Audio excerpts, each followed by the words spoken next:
दुनिया जी सतगुर अपने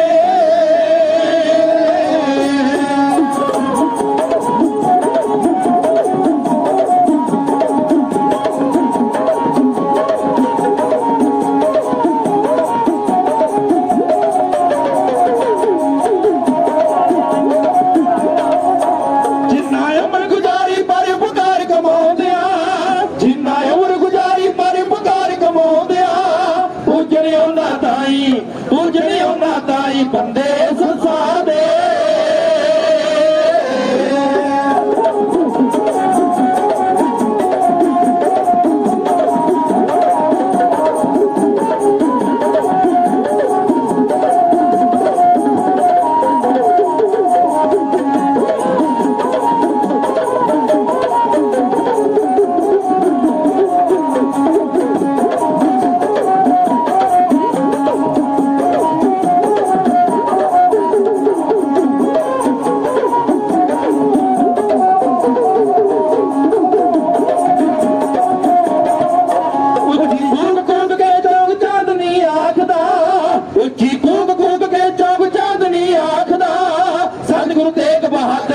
सतगुरु तेग बहादुर चले दुख दुखिया दे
ਗੁਰਵੀਰ ਸਿੰਘ ਗੋਰੂ ਦੇ ਪਰਿਵਾਰ ਵਾਸਤੇ ਚੜ੍ਹਦੀ ਕਲਾ ਵਾਸਤੇ ਅਰਦਾਸ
ने कुलवंत सिया जिसदे अगे डिठे कई सिकंदर हार दे जिसदे अगे डिठे कई सिकंदर हार दे मैं हथ बनदा ते दस अर्जा करदा तेरिया कुछ मन ले संगते मेरिया सब गज के कह दो वाहिगुरु बसां दी बेनती है खेड़ को वाहिगुरु जी श्री वाहिगुरु।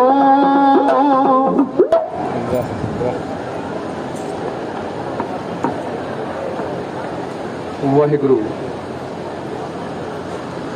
ਸਮੁੱਚੀ ਕਾਇਨਾਤ ਦੇ ਸਰਵਰ ਕੁੱਲ ਜਹਾਨ ਦੇ ਵਾਲੀ ਚੌਵਰ ਛਤਰ ਤਖਤ ਦੇ ਮਾਲਕ ਸ਼ਬਦ ਗੁਰੂ ਸਮਰੱਥ ਗੁਰੂ ਧੰਨ ਧੰਨ ਸਾਹਿਬ ਸ੍ਰੀ ਗੁਰੂ ਗ੍ਰੰਥ ਸਾਹਿਬ ਮਹਾਰਾਜ ਜੀ ਦੇ ਪਾਵਨ ਪਵਿੱਤਰ ਦਰਬਾਰ ਸੱਚਖੰਡ ਸ੍ਰੀ ਦਰਬਾਰ ਸਾਹਿਬ ਦੇ ਸਨਮੁਖ ਤਖਤਾਂ ਵਿੱਚੋਂ ਸਿਰਮੌਰ ਤਖਤ ਸਿੱਖ ਕੌਮ ਦੀ ਸ਼ਕਤੀ ਦੇ ਕੇਂਦਰ ਮੇਰੀ ਪੀਰੀ ਦੇ ਮਾਲਕ ਧੰਨ ਧੰਨ ਸਾਹਿਬ ਸ੍ਰੀ ਗੁਰੂ ਹਰਗੋਬਿੰਦ ਸੱਚੇ ਪਾਤਸ਼ਾਹ ਮਹਾਰਾਜ ਜੀ ਦੇ ਵੱਲੋਂ ਪੂਰੀ ਮਨੁੱਖਤਾ ਨੂੰ ਅਤੇ ਪੂਰੀ ਮਨੁੱਖਤਾ ਦੇ ਵਿੱਚ ਇੱਕ ਪਾਤਸ਼ਾਹੀ ਦਾਵਾ ਅਤੇ ਸੱਚੀ ਪਾਤਸ਼ਾਹੀ ਨੂੰ ਸਥਾਪਿਤ ਕਰਨ ਦੇ ਹਿੱਤ ਸ਼੍ਰੀ ਅੰਮ੍ਰਿਤਸਰ ਸਾਹਿਬ ਦੀ ਧਰਤੀ ਦੇ ਉੱਪਰ ਸਾਜੇ ਹੋਏ ਤਖਤਾਂ ਵਿੱਚੋਂ ਸਿਰਮੌਰ ਤਖਤ ਸੱਚਖੰਡ ਸ਼੍ਰੀ ਅਕਾਲ ਤਖਤ ਸਾਹਿਬ ਦੇ ਪਾਵਨ ਵਿਹੜੇ ਵਿੱਚ ਜੁੜ ਬੈਠੇ ਸਤਸੰਗੀ ਜਨੋ ਮੇਰੀ ਪੀਰੀ ਦੇ ਮਾਲਕ ਦਲ ਭੰਜਨ ਗੁਰ ਸੂਰਮੇ ਜੋਧੇ ਸਤਿਗੁਰੂ ਸ਼੍ਰੀ ਅਕਾਲ ਤਖਤ ਸਾਹਿਬ ਦੇ ਸਿਰਜਕ ਧੰਨ ਧੰਨ ਸਾਹਿਬ ਸ਼੍ਰੀ ਗੁਰੂ ਹਰਗੋਬਿੰਦ ਸੱਚੇ ਪਾਤਸ਼ਾਹ ਮਹਾਰਾਜ ਵੱਲੋਂ ਬਖਸ਼ਿਸ਼ ਕੀਤੀ ਹੋਈ ਢਾਡੀ ਕਲਾ ਦੀ ਇਸ ਵੱਡਮੁੱਲੀ ਅਤੇ ਉੱਤਮ ਸੰਗੀਤਕ ਰਵਾਇਤ ਦੇ ਰਾਹੀਂ ਵੱਡ ਵਡੇਰਿਆਂ ਦੇ ਇਤਿਹਾਸ ਦੀ ਵਾਰਤਾ ਆਰੰਭ ਕਰਨ ਤੋਂ ਪਹਿਲਾਂ ਦੋਵੇਂ ਹੱਥ ਜੋੜ ਕੇ ਦਾਸ ਦੇ ਨਿਮਾਣੇ ਜਥੇ ਨੂੰ ਕੁਝ ਕਹਿਣ ਦੀ ਅਸੀਸ ਬਖਸ਼ੋ ਤੇ ਸਤਿਗੁਰਾਂ ਦੇ ਅਦਬ ਨੂੰ ਮੁੱਖ ਰੱਖ ਕੇ ਫਤਿਹ ਦਾ ਨਾਰਾ ਬੁਲੰਦ ਕਰੋ। ਆਖੋ ਜੀ ਵਾਹਿਗੁਰੂ ਜੀ ਕਾ ਖਾਲਸਾ ਵਾਹਿਗੁਰੂ ਜੀ ਕੀ ਫਤਿਹ। ਮੇਰੇ ਤੋਂ ਪਹਿਲਾਂ ਸਿੱਖ ਕੌਮ ਦੇ ਮਹਾਨ ਢਾਡੀ ਧੰਨ ਧੰਨ ਸਾਹਿਬ ਸ੍ਰੀ ਗੁਰੂ ਗੋਬਿੰਦ ਸਿੰਘ ਸੱਚੇ ਪਾਤਸ਼ਾਹ ਮਹਾਰਾਜ ਵੱਲੋਂ ਬਖਸ਼ਿਸ਼ ਕੀਤੇ ਹੋਏ ਉਸ ਅਕਾਲੀ ਬਾਣੇ ਦੇ ਵਿੱਚ ਸਤਿਗੁਰਾਂ ਦੇ ਇਸ ਪਾਵਨ ਦਰਬਾਰ ਦੇ ਵਿੱਚ ਸਿੱਖ ਕੌਮ ਦੇ ਮਹਾਨ ਜਰਨੈਲ ਅਤੇ ਸਿੱਖ ਕੌਮ ਦੀਆਂ ਰਾਠ ਸਿੱਖਾਂ ਦੇ ਅਧੀਨ ਆਉਣ ਵਾਲੀਆਂ 11 ਮਿਸਲਾਂ ਦੇ ਵਿੱਚੋਂ ਭੰਗੀ ਮਿਸਲ ਦੇ ਜਥੇਦਾਰ ਸਰਦਾਰ ਹਰੀ ਸਿੰਘ ਭੰਗੀ ਤਿੰਨਾਂ ਦੇ ਬਹਾਦਰੀ ਦੇ ਕਾਰਨਾਮੇ ਤੁਹਾਡੇ ਨਾਲ ਸਾਂਝੇ ਕਰਕੇ ਗਏ। ਜੋ ਅੱਜ ਵਾਰਤਾ ਜੋ ਅੱਜ ਇਤਿਹਾਸ ਦਾ ਵਿਸ਼ਾ ਮੈਂ ਆਪ ਜੀ ਦੇ ਨਾਲ ਸਾਂਝਾ ਕਰਨ ਜਾ ਰਿਹਾ ਹਾਂ ਇਹ ਇਤਿਹਾਸ ਦਾ ਪਹਿਲੂ ਸਿੱਖ ਕੌਮ ਦੇ ਪਹਿਲੇ ਬਾਦਸ਼ਾਹ ਬਾਬਾ ਬੰਦਾ ਸਿੰਘ ਬਹਾਦਰ ਦੇ ਜੀਵਨ ਨਾਲ ਸੰਬੰਧਿਤ ਹੈ। ਅਸੀਂ ਹੁਣ ਤੱਕ ਸਿੱਖ ਕੌਮ ਦੇ ਪਹਿਲੇ ਬਾਦਸ਼ਾਹ ਬਾਬਾ ਬੰਦਾ ਸਿੰਘ ਬਹਾਦਰ ਦੇ ਜੀਵਨ ਇਤਿਹਾਸ ਦੇ ਵਿੱਚੋਂ ਜੋ ਉਹਨਾਂ ਦੀ ਸਭ ਤੋਂ ਵੱਡੀ ਫਤਿਹਯਾਬੀ ਸੀ ਸਰਹੰਦ ਫਤਿਹ ਅਤੇ ਉਸ ਤੋਂ ਬਾਅਦ ਉਹਨਾਂ ਦੀ ਸ਼ਹਾਦਤ ਦਾ ਪ੍ਰਕਰਨ ਢਾਡੀ ਕਲਾ ਦੀ ਇਸ ਸੰਗੀਤਕ ਰਵਾਇਤ ਦੇ ਰਾਹੀਂ ਅਸੀਂ ਸੰਗਤ ਦੇ ਵਿੱਚ ਬੜੇ ਹੀ ਹੁਲਾਸ ਨਾਲ ਸਰਵਣ ਕਰਦੇ ਆ ਰਹੇ ਹਾਂ। ਪਰ ਅੱਜ ਜੋ ਪ੍ਰਸੰਗ ਇਤਿਹਾਸਕ ਪ੍ਰਕਰਨ ਮੈਂ ਜੋ ਆਪ ਜੀ ਦੇ ਨਾਲ ਸਾਂਝਾ ਕਰਨਾ ਹੈ ਇਹ ਪ੍ਰਸੰਗ ਢੱਡ ਤੇ ਸਰੰਗੇ ਦੀ ਸਾਣ ਤੇ ਬਹੁਤ ਘੱਟ ਚੜਿਆ। ਸਤਿਗੁਰਾਂ ਵੱਲੋਂ ਬਖਸ਼ੀ ਹੋਈ ਇਸ ਰਵਾਇਤ ਦੇ ਰਾਹੀਂ ਇਹ ਪ੍ਰਸੰਗ ਸੰਗਤ ਦੇ ਵਿੱਚ ਬਹੁਤ ਹੀ ਘੱਟ ਕਿਹਾ ਗਿਆ ਤੇ ਇਹ ਪ੍ਰਸੰਗ ਸਿੱਖ ਕੌਮ ਦੇ ਮਹਾਨ ਢਾਡੀ ਗਿਆਨੀ ਕੁਲਵੰਤ ਸਿੰਘ ਜੀ ਬੀਏ ਤਿੰਨਾਂ ਦੀ ਕਲਮ ਦੇ ਵੱਲੋਂ ਲਿਖਿਆ ਹੋਇਆ। ਸੋ ਆਪਣੇ ਜੀਵਨ ਕਾਲ ਦੇ ਦੌਰਾਨ ਉਹਨਾਂ ਨੇ ਸੰਗਤ ਦੇ ਵਿੱਚ ਇਸ ਪ੍ਰਸੰਗ ਨੂੰ ਇਸ ਇਤਿਹਾਸ ਦੇ ਇਸ ਪਹਿਲੂ ਨੂੰ ਇਤਿਹਾਸ ਦੇ ਇਸ ਟੋਟਕੇ ਨੂੰ ਸੰਗਤ ਦੇ ਸਨਮੁਖ ਉਹਨਾਂ ਨੇ ਬਖੂਬੀ ਵਰਣਨ ਕੀਤਾ। ਸੋ ਸਾਧ ਸੰਗਤ ਜੀ ਸਿੱਖ ਕੌਮ ਦੇ ਪਹਿਲੇ ਬਾਦਸ਼ਾਹ ਬਾਬਾ ਬੰਦਾ ਸਿੰਘ ਬਹਾਦਰ ਨੇ ਸਰਹੰਦ ਦੀ ਫਤਿਹਯਾਬੀ ਤੋਂ ਬਾਅਦ ਖਾਲਸਾ ਰਾਜ ਦੀ ਰਾਜਧਾਨੀ ਸਥਾਪਿਤ ਕਰਨ ਦਾ ਜੋ ਸਬੱਬ ਬਣਾਇਆ ਖਾਲਸਾ ਰਾਜ ਦੀ ਰਾਜਧਾਨੀ ਸਥਾਪਿਤ ਕਰਨ ਦਾ ਜੋ ਉਹਨਾਂ ਨੇ ਬੰਦ ਨੂੰ ਬੱਧਾ ਸੋ ਮੁੱਖ ਦੀ ਗੱਲ ਖਾਲਸਾ ਰਾਜ ਦੀ ਰਾਜਧਾਨੀ ਨੂੰ ਸਥਾਪਿਤ ਕਰਨ ਹਿੱਤ ਉਹਨਾਂ ਨੇ ਸਢੌਰੇ ਤੋਂ ਪੱਛਮ ਵਾਲੇ ਪਾਸੇ ਜੋ ਨਾਹਨ ਰਿਆਸਤ ਹੈ ਜੋ ਪਹਾੜ ਦੀ ਪਹਿਲੀ ਰਿਆਸਤ ਹੈ ਜੀ ਅਸੀਂ ਮੌਜੂਦਾ ਹਰਿਆਣਾ ਜੋ ਹਰਿਆਣੇ ਦਾ ਇਲਾਕਾ ਹੈ ਇਹਨੂੰ ਦੇਖੀਏ ਤੇ ਸਢੌਰੇ ਤੋਂ ਪੱਛਮ ਵਾਲੇ ਪਾਸੇ ਨਾਹਨ ਨੂੰ ਜਾਂਦਿਆਂ ਇਹ ਪਹਾੜੀ ਰਿਆਸਤ ਦੀ ਜੋ ਸਰਹੱਦ ਹੈ ਜਿੱਥੇ ਪਿੰਡ ਅੰਮੂਵਾਲ ਹੈ ਇੱਥੇ ਬਾਦਸ਼ਾਹ ਸ਼ਾਹਜਹਾਨ ਦੇ ਸਮੇਂ ਬਾਦਸ਼ਾਹ ਸ਼ਾਹਜਹਾਨ ਦੇ ਜਰਨੈਲ ਮੁਖਲਿਸ ਖਾਨ ਨੇ ਇੱਕ ਕਿਲਾ ਬਣਾਇਆ ਸੀ ਜਿਸ ਦਾ ਨਾਮ ਉਸਨੇ ਮੁਖਲਿਸਗੜ੍ਹ ਰੱਖਿਆ।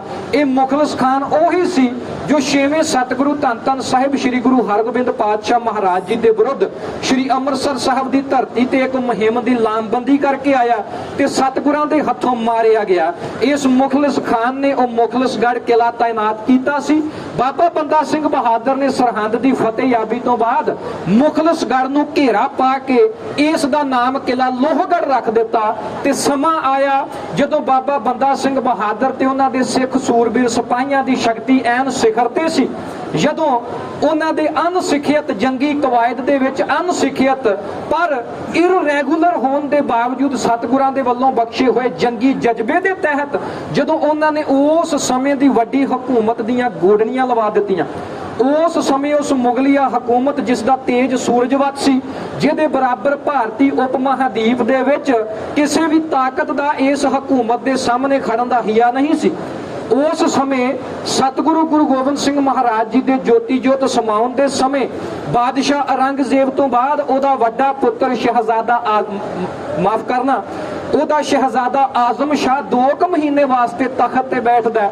ਸ਼ਹਿਜ਼ਾਦਾ ਆਜ਼ਮ ਸ਼ਾਹ ਤੋਂ ਬਾਅਦ ਬਾਦਸ਼ਾਹ ਔਰੰਗਜ਼ੇਬ ਦਾ ਸ਼ਹਿਜ਼ਾਦਾ ਮੁਅੱਜ਼ਮ ਜਿਹੜਾ ਤਖਤ ਤੇ ਬੈਠ ਕੇ ਬਹਾਦਰ ਸ਼ਾਹ ਦੇ ਨਾਮ ਨਾਲ ਪ੍ਰਸਿੱਧ ਹੋਇਆ, ਇਸ ਨੇ ਗੁਰੂ ਗੋਬਿੰਦ ਸਿੰਘ ਪਾਤਸ਼ਾਹ ਮਹਾਰਾਜ ਜੀ ਦੇ ਚਰਨਾਂ ਵਿੱਚ ਅਰਦਾਸ ਕੀਤੀ ਕਿ ਮੇਰਾ ਹੱਕ ਮੈਨੂੰ ਦਿਵਾਇਆ ਜਾਵੇ। ਸਤਿਗੁਰਾਂ ਨੇ ਗਿਣਤੀ ਦੇ ਅਸਵਾਰ ਭੇਜ ਕੇ ਬਗੌਰ ਦੇ ਮੁਕਾਮ ਤੇ ਇੱਕ ਜੰਗ ਲੜ ਕੇ ਸਤਿਗੁਰਾਂ ਦੇ ਸਿਪਾਹੀਆਂ ਨੇ ਬਹਾਦਰ ਸ਼ਾਹ ਨੂੰ ਇਹਦਾ ਤਖਤ ਦਿਵਾਇਆ। ਸ਼ਹਿਜ਼ਾਦਾ ਆਜ਼ਮ ਸ਼ਾਹ ਤੋਂ ਬਾਅਦ ਤੇ ਔਰੰਗਜ਼ੇਬ ਤੋਂ ਤੀਜੇ ਥਾਂ ਤੇ ਬਹਾਦਰ ਸ਼ਾਹ ਦਿੱਲੀ ਦੇ ਤਖਤ ਤੇ ਬੈਠਾ। ਸਤ ਸੰਗਤ ਜੀ, ਉਹ ਵੇਲਾ ਸੀ ਜਦੋਂ ਭਾਰਤੀ ਉਪ ਮਹਾਦੀਪ ਵਿੱਚ ਪੂਰੇ ਹਿੰਦੁਸਤਾਨ ਦੇ ਵਿੱਚ ਮੁਗਲਾਂ ਨੂੰ ਟੱਕਰ ਦੇਣ ਵਾਲੀਆਂ ਸਿਰਫ 2 ਤਾਕਤਾਂ ਸਨ, ਪਰ ਉਹ ਵੀ ਟੱਕਰ ਤਾਂ ਦੇ ਸਕਦੀਆਂ ਸਨ ਪਰ ਉਹਨਾਂ ਦੇ ਵਿੱਚ ਹਿੰਮਤ ਨਹੀਂ ਸੀ ਕਿ ਉਹ ਮੁਗਲਿਆ ਹਕੂਮਤ ਦੇ ਸਾਹਮਣੇ ਉੱਠ ਖੜਾਉਣ। ਇਹ 2 ਤਾਕਤਾਂ ਸਨ। ਇੱਕ ਪਾਸੇ ਸਨ ਦੱਖਣ ਵਾਲੇ ਮਰਹੱਟੇ ਜਿਨ੍ਹਾਂ ਦਾ ਵੱਡ ਵਡੇਰਾ ਸ਼ੰਭਾ ਜੀ ਜਿਨ੍ਹਾਂ ਦਾ ਵੱਡ ਵਡੇਰਾ ਸੀ ਸ਼ਾਹ ਜੀ ਦਾ ਪੁੱਤਰ ਸੀ ਸ਼ਿਵਾਜੀ। ਇਹ ਸ਼ਿਵਾਜੀ ਨੇ ਬਾਦਸ਼ਾਹ ਔਰੰਗਜ਼ੇਬ ਦੇ ਸਮੇਂ ਦੱਖਣ ਦੇ ਵਿੱਚ ਕਈ ਮੁਹਿੰਮਾਂ ਮੁਗਲਿਆ ਹਕੂਮਤ ਦੇ ਵਿਰੁੱਧ ਇੱਕ ਰੱਖਿਆਤਮਕ ਪੱਖ ਦੇ ਵਜੋਂ ਇਹਨੇ ਮੁਹਿੰਮਾਂ ਜੋ ਮੁਗਲਿਆ ਹਕੂਮਤ ਦੇ ਵਿਰੁੱਧ ਅੰਜਾਮ ਦਿੱਤਾ ਮੁਹਿੰਮਾਂ ਨੂੰ। ਸੋ ਸਾਧ ਸੰਗਤ ਜੀ, ਦੱਖਣ ਦੇ ਵਿੱਚ ਮਰਹੱਟੇ ਸਨ ਤੇ ਭਾਰਤ ਦੇ ਉੱਤਰ ਪੂਰਬੀ ਇਲਾਕੇ ਦੇ ਵਿੱਚ ਭਾਰਤ ਦੇ ਉੱਤਰ ਪੂਰਬੀ ਅਤੇ ਉੱਤਰ ਪੱਛਮੀ ਇਲਾਕੇ ਦੇ ਵਿੱਚ ਰਾਜਪੂਤਾਂ ਦੀਆਂ ਛੋਟੀਆਂ ਰਿਆਸਤਾਂ ਸਨ, ਪਰ ਜੋ ਖੁਦ ਮੁਖਤਿਆਰ ਅਤੇ ਸੋਵਰਨ ਨਹੀਂ ਸਨ, ਜਿਹਦੇ ਕਰਕੇ ਰਾਜਪੂਤਾਂ ਦੀਆਂ ਛੋਟੀਆਂ ਬਗਾਵਤਾਂ ਸਨ ਜੋ ਉਹਨਾਂ ਦੇ ਖਾਨਦਾਨੀ ਦਾਇਰੇ ਤੱਕ ਸੀਮਤ ਸਨ, ਜੋ ਮੁਗਲਿਆ ਹਕੂਮਤ ਦਾ ਬਹੁਤਾ ਕੁਝ ਵਿਗਾੜ ਨਹੀਂ ਸਨ ਸਕਦੀਆਂ। ਪਰ ਹੁਣ ਇਸ ਭਾਰਤੀ ਉਪ ਮਹਾਦੀਪ ਵਿੱਚ ਮੁਗਲਿਆ ਹਕੂਮਤ ਨੂੰ ਟੱਕਰ ਦੇਣ ਦੇ ਲਈ ਗੁਰੂ ਗੋਬਿੰਦ ਸਿੰਘ ਸੱਚੇ ਪਾਤਸ਼ਾਹ ਮਹਾਰਾਜ ਨੇ ਉਹ ਕੌਮ ਸਾਜ ਦਿੱਤੀ ਸੀ ਜਿਸ ਕੌਮ ਦਾ ਬੰਨ ਨੂੰ ਪ੍ਰਥਮ ਸਤਿਗੁਰੂ ਧੰਨ ਧੰਨ ਸਾਹਿਬ ਸ੍ਰੀ ਗੁਰੂ ਨਾਨਕ ਦੇਵ ਮਹਾਰਾਜ ਜੀ ਨੇ ਬੰਨ ਦਿੱਤਾ। ਮਾਰਿਆ ਸਿੱਕਾ ਜਗਤ ਵਿੱਚ ਨਾਨਕ ਨਿਰਮਲ ਪੰਥ ਚਲਾਇਆ। ਇਸ ਨਿਰਮਲ ਪੰਥ ਦੇ ਬਾਬਤ ਭਾਈ ਸੱਤਾ ਤੇ ਭਾਈ ਬਲਵੰਡ ਨੇ ਇਸ ਨਿਰਮਲ ਪੰਥ ਨੂੰ ਰਾਜ ਦਾ ਦਰਜਾ ਦਿੱਤਾ। ਉਹਨਾਂ ਨੇ ਆਪਣੀਆਂ ਲਿਖਤਾਂ ਵਿੱਚ ਅੰਕਿਤ ਕੀਤਾ, ਸਤਿਗੁਰਾਂ ਦੇ ਵੱਲੋਂ ਸਾਜਿਆ ਹੋਇਆ ਇਹ ਨਿਰਮਲ ਪੰਥ ਕੇਵਲ ਪੰਥ ਹੀ ਨਹੀਂ, ਆਉਣ ਵਾਲੇ ਸਮੇਂ ਦੇ ਵਿੱਚ ਇਹ ਪੂਰੀ ਸ੍ਰਿਸ਼ਟੀ ਨੂੰ ਕਲਾਵੇ ਵਿੱਚ ਲੈਣ ਵਾਲਾ ਇੱਕ ਰਾਜ ਹੈ। ਸਾਧ ਸੰਗਤ ਜੀ, ਭਾਈ ਸੱਤਾ ਤੇ ਭਾਈ ਬਲਵੰਡ ਜੀ ਨੇ ਫਰਮਾਇਆ, ਕਹਿੰਦੇ ਨਾਉ ਕਰਤਾ ਕਾਦਰ ਕਰੇ ਕਿ ਉਹ ਬੋਲ ਹੋਵੇ ਜੋ ਖੀਮਦਾ, ਦੇ ਗੁਣਾ ਸਤ ਭੈਣ ਭਰਾਵ ਹੈ, ਪਰੰਗਤ ਦਾਨ ਪੜੀਵਦਾ, ਨਾਨਕ ਰਾਜ ਚਲਾਇਆ ਸਚਕੋਟ ਸਤਾਣੀ ਨੀਮਦਾ। ਸਤਿਗੁਰਾਂ ਦੇ ਵੱਲੋਂ ਚਲਾਇਆ ਹੋਇਆ ਉਹ ਰਾਜ ਨਿਰਮਲ ਪੰਥ ਆਪਣੇ ਸਿਖਰਾਂ ਤੇ ਪੁੱਜਦਾ ਹੋਇਆ ਭੱਟ ਸਹਿਬਾਨ ਦੇ ਮੁਤਾਬਕ ਲਹਿਣੇ ਪੰਥ ਧਰਮ ਕਾ ਕੀਆ, ਅਮਰਦਾਸ ਭੱਲੇ ਕੋ ਦਿਆ। ਭਾਈ ਸੱਤਾ ਤੇ ਭਾਈ ਬਲਵੰਡ ਜੀ ਮੁਤਾਬਕ ਨਾਨਕ ਤੂੰ ਲਹਿਣਾ ਤੂੰ ਗੁਰ ਅਮਰ ਤੂੰ ਵਿਚਾਰਿਆ, ਗੁਰ ਡਿੱਠਾ ਤਾਂ ਮਨ ਸਧਾਰਿਆ। ਚਾਰੇ ਜਾਗੇ ਚਹੁ ਜੁਗੀ ਪੰਚਾਏ ਨੇ ਆਪੇ ਹੋਵਾ, ਆਪੀ ਨੇ ਆਪ ਸਾਜਿਓ ਆਪੇ ਹੀ ਥਮ ਖਲੋਵਾ, ਆਪੇ ਪੱਟੀ ਕਲਮ ਆਪ ਲਿਖਣ ਹਾਰਾ ਹੋਵਾ, ਸਭ ਉਮਤ ਆਵਣ ਜਾਵਣੀ ਆਪੇ ਹੀ ਨਵਾਂ ਨਰੋਵਾ। ਤਖਤ ਬੈਠਾ ਅਰਜਨ ਗੁਰ ਸਤਗੁਰ ਕਾ ਖਿਵੈ ਚੰਦੋਵਾ। ਉਸ ਨਿਰੰਜਨੀ ਤਖਤ ਦਾ ਜ਼ਿਕਰ ਭਾਈ ਸੱਤਾ ਤੇ ਭਾਈ ਬਲਵੰਡ ਜੀ ਨੇ ਪੰਚਮ ਸਤਗੁਰਾਂ ਦਾ ਹਵਾਲਾ ਦੇ ਕੇ ਕਰ ਦਿੱਤਾ। ਸਮਾਂ ਆਇਆ ਪੰਚਮ ਸਤਗੁਰਾਂ ਦੀ ਸ਼ਹਾਦਤ ਤੋਂ ਬਾਅਦ ਦਲ ਭੰਜਨ ਗੁਰ ਸੂਰਮੇ ਤਖਤ ਪਰ ਬੈਠੇ। ਉਹਨਾਂ ਨੇ ਸਿੱਖ ਕੌਮ ਨੂੰ ਮੀਰੀ ਅਤੇ ਪੀਰੀ ਦਾ ਸਿਧਾਂਤ ਬਖਸ਼ਿਸ਼ ਕੀਤਾ। ਧਰਮ ਦੇ ਨਾਲ ਰਾਜਨੀਤੀ ਦੀ ਸੰਸਥਾ ਸ਼੍ਰੀ ਅਕਾਲ ਤਖਤ ਸਾਹਿਬ ਬਖਸ਼ਿਸ਼ ਕੀਤੀ। ਜੋ ਤਖਤ ਦਾ ਸਿਰਲੇਖ ਹੈ, ਤਖਤ तख्त बैठा अर्जन गुर सतगुर का खिवै चंदोवा। उस निरंजनी छत वाले तख्त नूं साकार कीता ते सतगुरां ने अकाल तख्त पर बैठ के सिख कौम विच राजनीति का आगाज कर दिता। धर्म तो सेध लैके चलण वाली इस राजनीति के तहत 4 युद्ध 6वें सतगुरां की अगवाई विच होए। 7वें 8वें 9वें सतगुरां का समा शांतमई बतीत रहा। 10वें पातशाह ने अपने जीवन काल के दौरान पैगानी ਜਿਹੜਾ ਭੰਗਾਣੀ ਦੇ युद्ध तो युद्धां की शुरुआत की। ਭੰਗਾਣੀ तो बाद मुक्तसर की जंग, मुक्तसर की जंग तो बाद बघौर के मकाम की जंग तक 14 युद्ध होए। इन्हां 14 युद्धां दे विच सतगुरां ने रखियात्मक पक्ष नूं मुख रखदियां होइयां 14 युद्ध लड़े, फतेहयाबी हासिल की।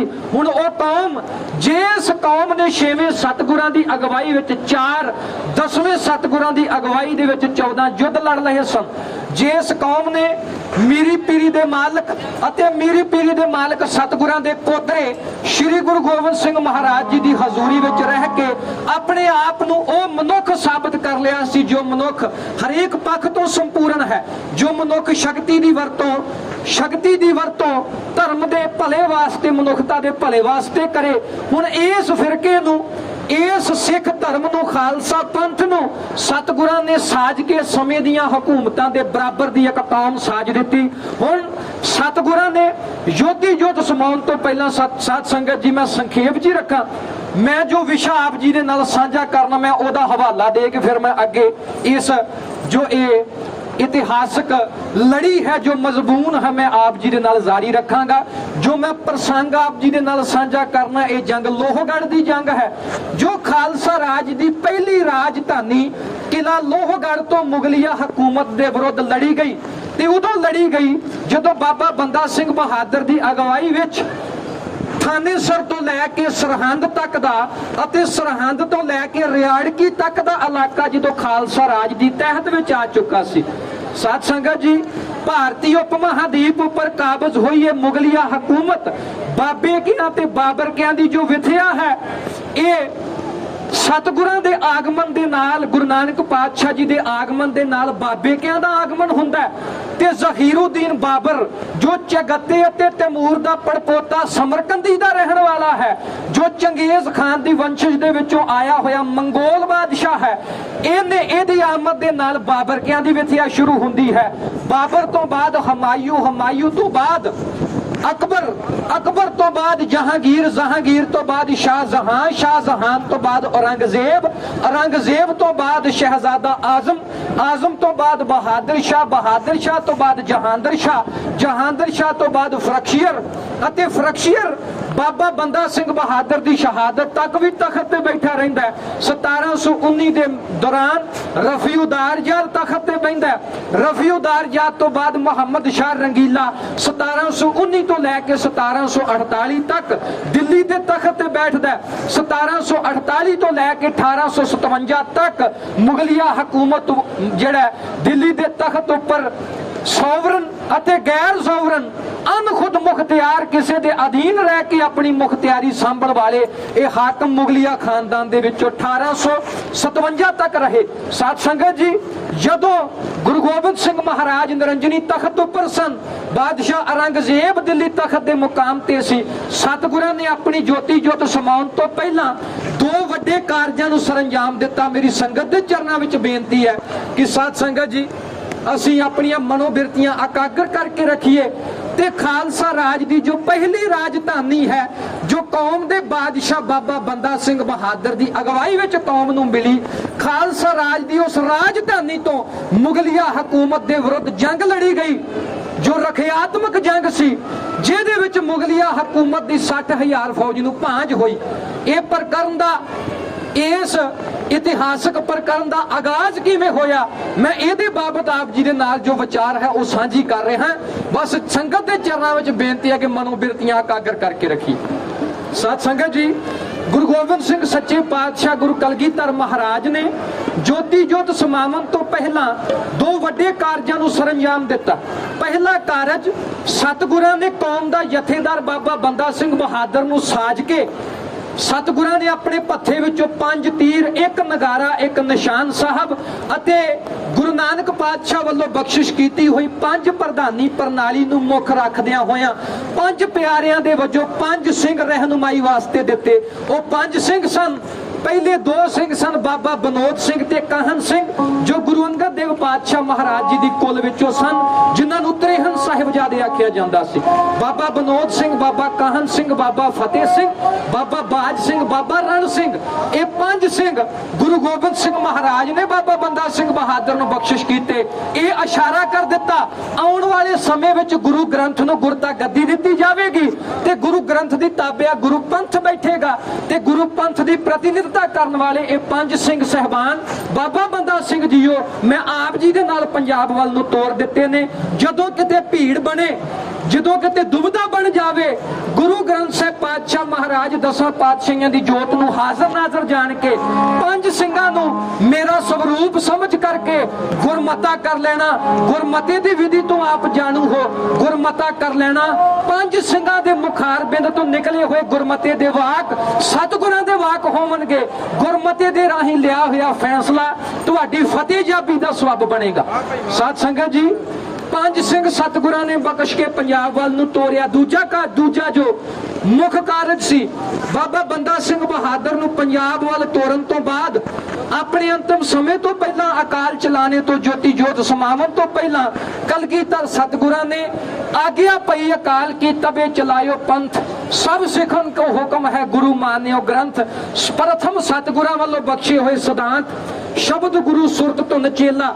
ਚੌਥੇ ਸਤਿਗੁਰਾਂ ਵੱਲੋਂ ਕੀਤੇ ਹੋਏ ਮੁਖਵਾਕ ਬਾਣੀ ਗੁਰੂ, ਗੁਰੂ ਹੈ ਬਾਣੀ ਵਿੱਚ ਬਾਣੀ ਅੰਮ੍ਰਿਤ ਸਾਰੇ, ਗੁਰਬਾਣੀ ਕਹੈ ਸੇਵਕ ਜਨ ਮਾਨੈ, ਪ੍ਰਤੱਖ ਗੁਰੂ ਨਿਸਤਾਰੇ ਦੇ ਮਹਾਵਾਕ ਅਨੁਸਾਰ ਦੇਹਧਾਰੀ ਗੁਰੂ ਦੀ ਪਰੰਪਰਾ ਖਤਮ ਕਰਕੇ ਸ਼ਬਦ ਨੂੰ ਗੁਰਤਾ ਗੱਦੀ ਬਖਸ਼ਿਸ਼ ਕਰ ਦਿੱਤੀ।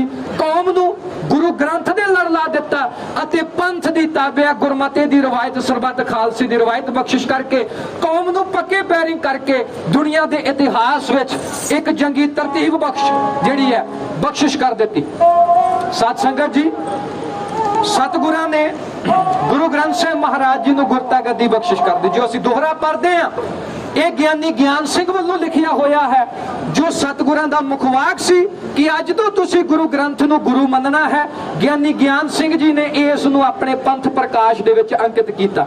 ਭਾਈ ਚੌਂਪਾ ਸਿੰਘ ਜੀ ਖਡਾਵਾ, ਜਿਨ੍ਹਾਂ ਦੇ ਸਤਿਗੁਰਾਂ ਦੇ ਸਮੇਂ ਰਹਿਤਨਾਮੇ ਲਿਖੇ ਸਨ, ਭਾਈ ਚੌਂਪਾ ਸਿੰਘ ਉਹ ਸਿੱਖ ਸਨ ਜੋ ਗੁਰੂ ਗੋਬਿੰਦ ਸਿੰਘ ਮਹਾਰਾਜ ਦੇ ਸਾਹਿਬਜ਼ਾਦਿਆਂ ਨੂੰ ਖਿਡਾਉਂਦੇ ਰਹੇ ਸਨ, ਜਿਹਦੇ ਕਰਕੇ ਉਹਨਾਂ ਨੂੰ ਚੌਂਪਾ ਸਿੰਘ ਖਡਾਵਾ ਆਖਿਆ ਜਾਂਦਾ ਹੈ। ਆਪਣੇ ਰਹਿਤਨਾਮਿਆਂ ਦੇ ਵਿੱਚ ਉਹਨਾਂ ਨੇ ਅੰਕਿਤ ਕੀਤਾ ਆਗਿਆ ਭਈ ਅਕਾਲ ਕੀ ਤਬੇ ਚਲਾਇਓ ਪੰਥ, ਸਭ ਸਿੱਖਨ ਕੋ ਹੁਕਮ ਹੈ ਗੁਰੂ ਮਾਨਿਓ ਗ੍ਰੰਥ। ਮਾਰੋ ਮਾਰ ਕਰਦਾ ਹੋਇਆ ਬਾਬਾ ਬੰਦਾ ਸਿੰਘ ਬਹਾਦਰ ਸਤਿਗੁਰਾਂ ਦਾ ਥਾਪੜਾ ਲੈ ਕੇ, ਸਤਿਗੁਰਾਂ ਦੀ ਹਦਾਇਤ ਲੈ ਕੇ ਪੰਜਾਬ ਵੱਲ ਨੂੰ ਰਵਾਨਾ ਹੋਇਆ।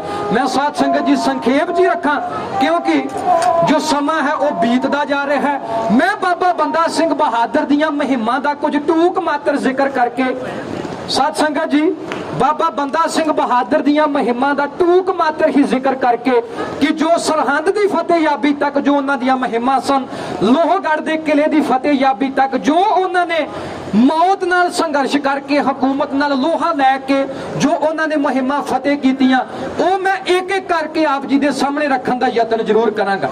ਸਤਿਗੁਰਾਂ ਤੋਂ ਥਾਪੜਾ ਲੈ ਕੇ 1708 ਨੂੰ ਬਾਬਾ ਬੰਦਾ ਸਿੰਘ ਬਹਾਦਰ ਨੰਦੇੜ ਤੋਂ ਚੱਲੇ, ਦੱਖਣ ਦਾ ਇਲਾਕਾ ਪਾਰ ਕਰਕੇ ਬਾਬਾ ਬੰਦਾ ਸਿੰਘ ਬਹਾਦਰ ਭਾਰਤੀ ਉਪ ਮਹਾਦੀਪ ਦੇ ਐਨ ਕੇਂਦਰ ਵਿੱਚ ਆਏ, ਜਿੱਥੇ ਅੱਜ ਮੌਜੂਦਾ ਸਮੇਂ ਵਿੱਚ ਦਿੱਲੀ ਤੋਂ ਪੂਰਬ ਵੱਲ ਨੂੰ ਜਾਂਦਿਆਂ ਭਰਤਪੁਰ ਦਾ ਇਲਾਕਾ ਹੈ।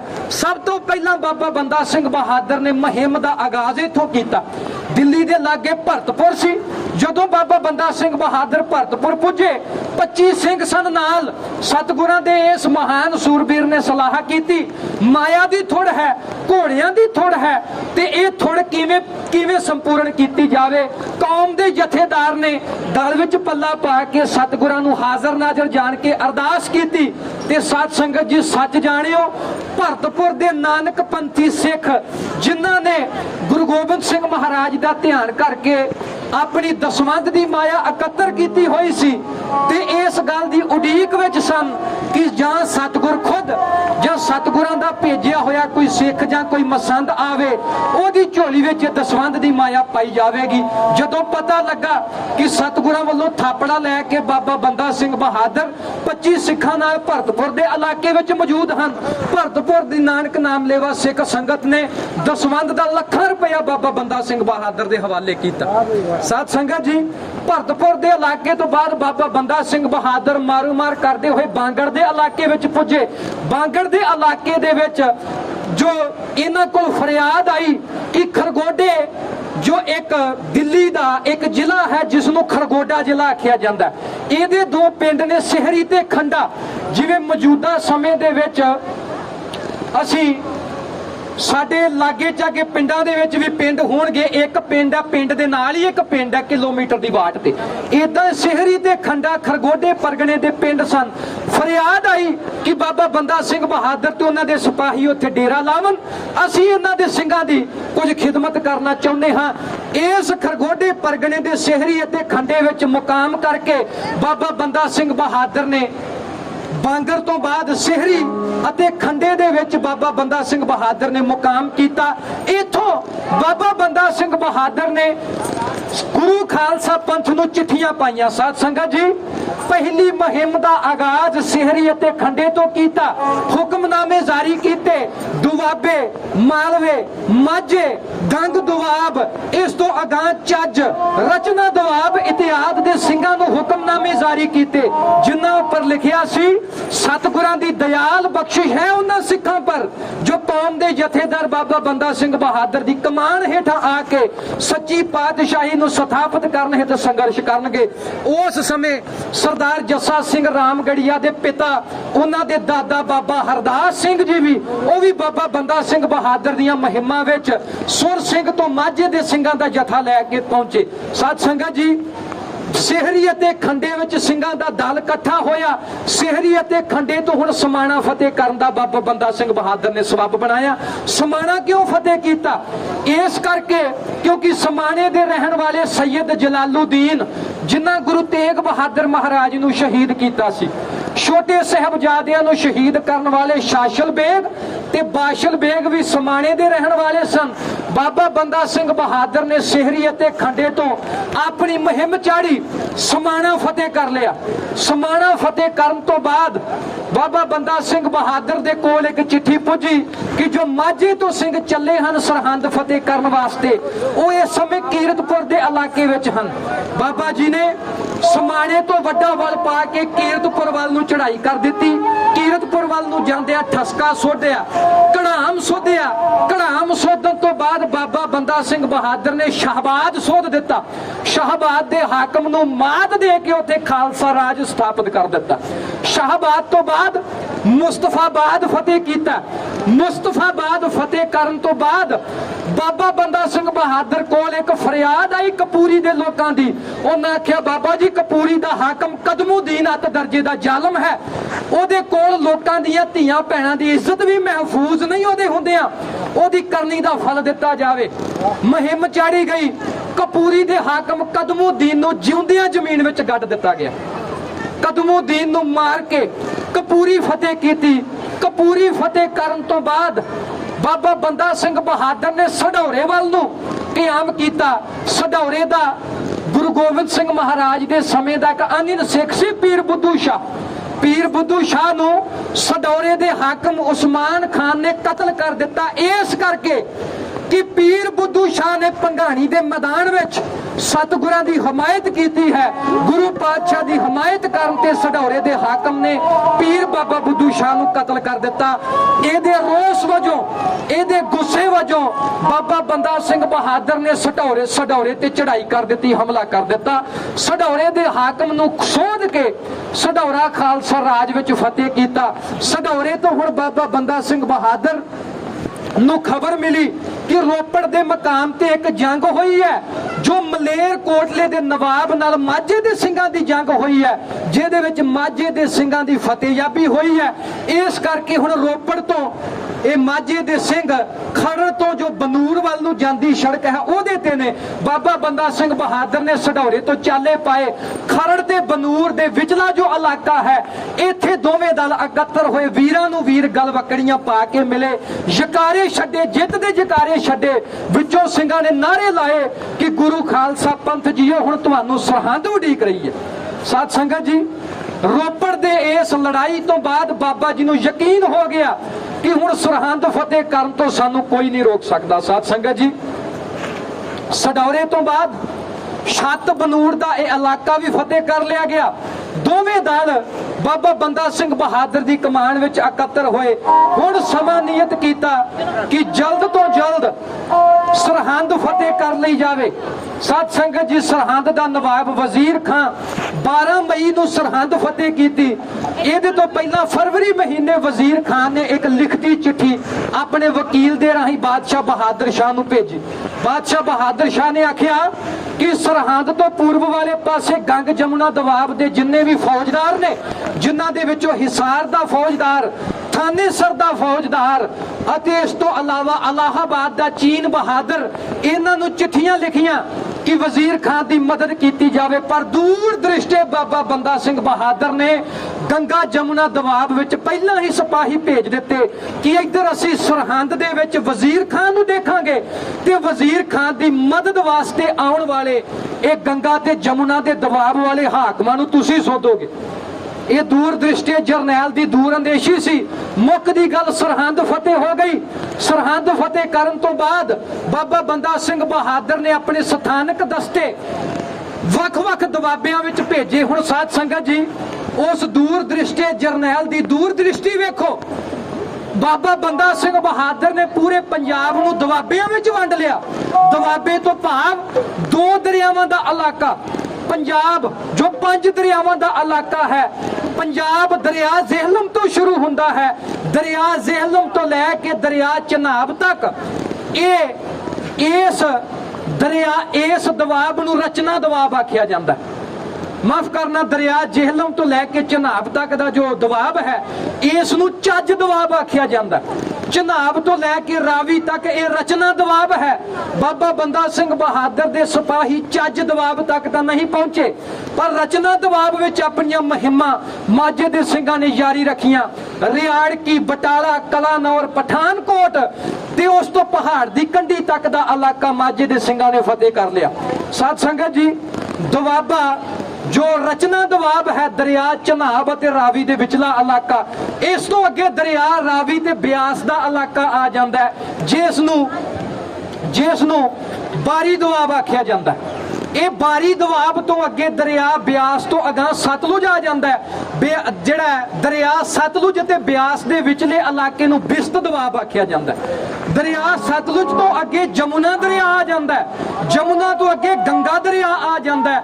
ਬਾਬਾ ਬੰਦਾ ਸਿੰਘ ਬਹਾਦਰ ਦੀਆਂ ਮੁਹਿੰਮਾਂ ਜਮੁਨਾ ਅਤੇ ਗੰਗਾ ਇਹਨਾਂ ਦੋਵਾਂ ਦਰਿਆਵਾਂ ਦੇ ਵਿੱਚ ਤੱਕ ਪੁੱਜੀਆਂ, ਜਿੱਥੇ ਸੂਬਾ ਸਹਾਰਨਪੁਰ ਹੈ, ਜਿੱਥੇ ਥਾਨੇਸਰ ਦਾ ਸੂਬਾ ਹੈ, ਜਿੱਥੇ ਮਾਫ ਕਰਨਾ ਸੂਬਾ ਸਹਾਰਨਪੁਰ ਹੈ। ਇੱਥੋਂ ਤੱਕ ਬਾਬਾ ਬੰਦਾ ਸਿੰਘ ਬਹਾਦਰ ਦੇ ਸਿਪਾਹੀ ਸਰਹੰਦ ਫਤਿਹ ਕਰਨ ਤੋਂ ਬਾਅਦ ਪੁੱਜ ਗਏ। ਬਾਬਾ ਬੰਦਾ ਸਿੰਘ ਬਹਾਦਰ ਨੇ ਹੁਣ ਖਾਲਸਾ ਰਾਜ ਦੀ ਰਾਜਧਾਨੀ ਸਥਾਪਿਤ ਕਰਨ ਦਾ ਸਬੱਬ ਬਣਾਇਆ। ਸਾਧ ਸੰਗਤ ਜੀ, ਰਾਜਧਾਨੀ ਸਥਾਪਿਤ ਕਰਨ ਦੇ ਲਈ 2 ਔਕੜਾਂ ਸਨ।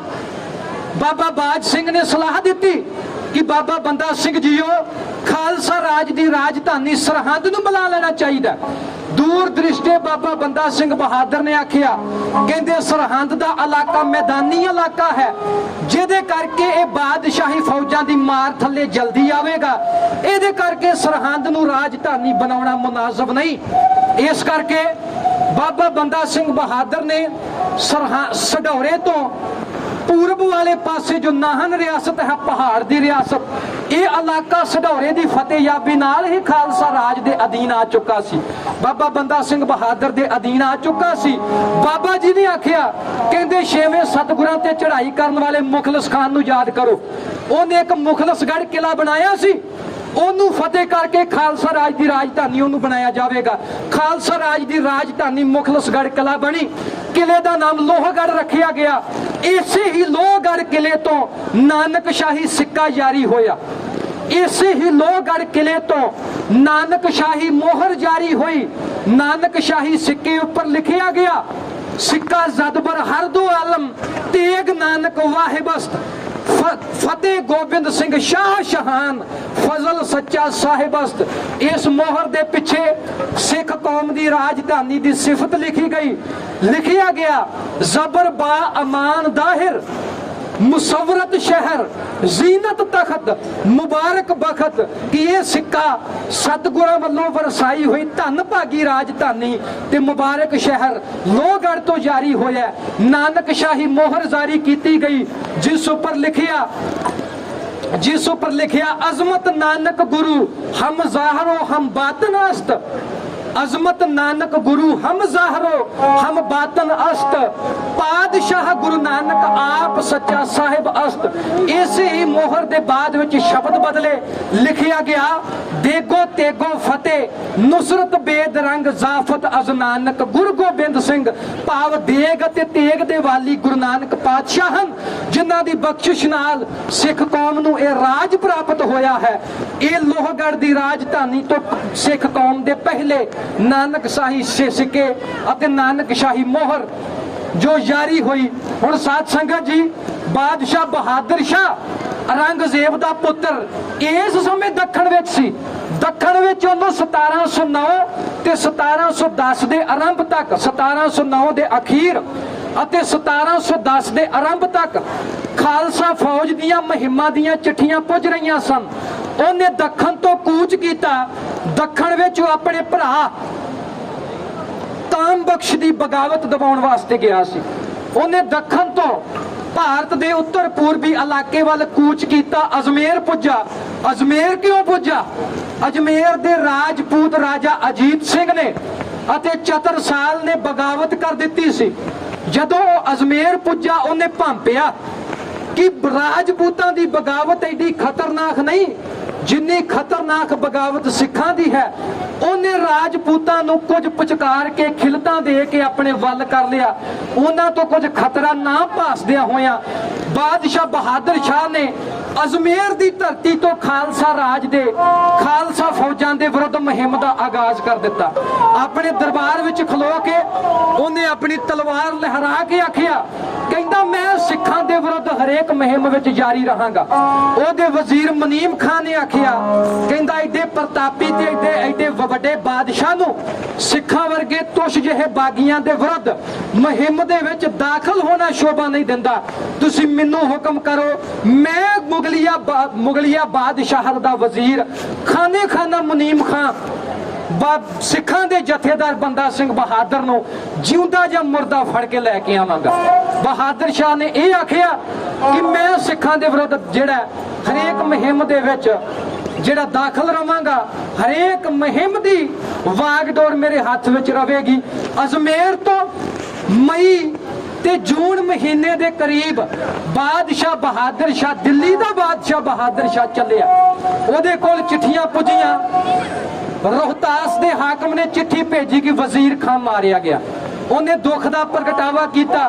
ਬਹਾਦਰ ਸ਼ਾਹ ਜ਼ਫਰ ਨੇ ਆਖਿਆ, ਵਜ਼ੀਰ ਖਾਨ ਦੇ ਪੁੱਤਰ ਨੂੰ 3000 ਰੁਪਇਆ ਖਰਚ ਦੇ ਕੇ ਮੇਰੇ ਸਾਹਮਣੇ ਪੇਸ਼ ਕੀਤਾ ਜਾਵੇ। ਇਸ ਸਮੇਂ ਦੇ ਦੌਰਾਨ ਥਾਨੇਸਰ ਦੇ ਹਾਕਮਾਂ ਦੇ ਵੱਲੋਂ ਚਿੱਠੀਆਂ ਪੁੱਜੀਆਂ। ਜਲਾਲਪੁਰੇ ਦੇ ਹਾਕਮ ਜਲਾਲ ਖਾਨ ਦੇ ਵਕੀਲ ਵੱਲੋਂ ਚਿੱਠੀ ਪੁੱਜੀ। ਬਹਾਦਰ ਸ਼ਾਹ ਨੇ ਇੱਕ ਘੋੜਾ ਤੇ ਕੀਮਤੀ ਖਿਲਤ ਜਲਾਲ ਖਾਨ ਨੂੰ ਭੇਜੀ ਤੇ ਸਿੱਖਾਂ ਦੇ ਵਿਰੁੱਧ ਡਟੇ ਰਹਿਣ ਦਾ ਹੁਕਮ ਕੀਤਾ।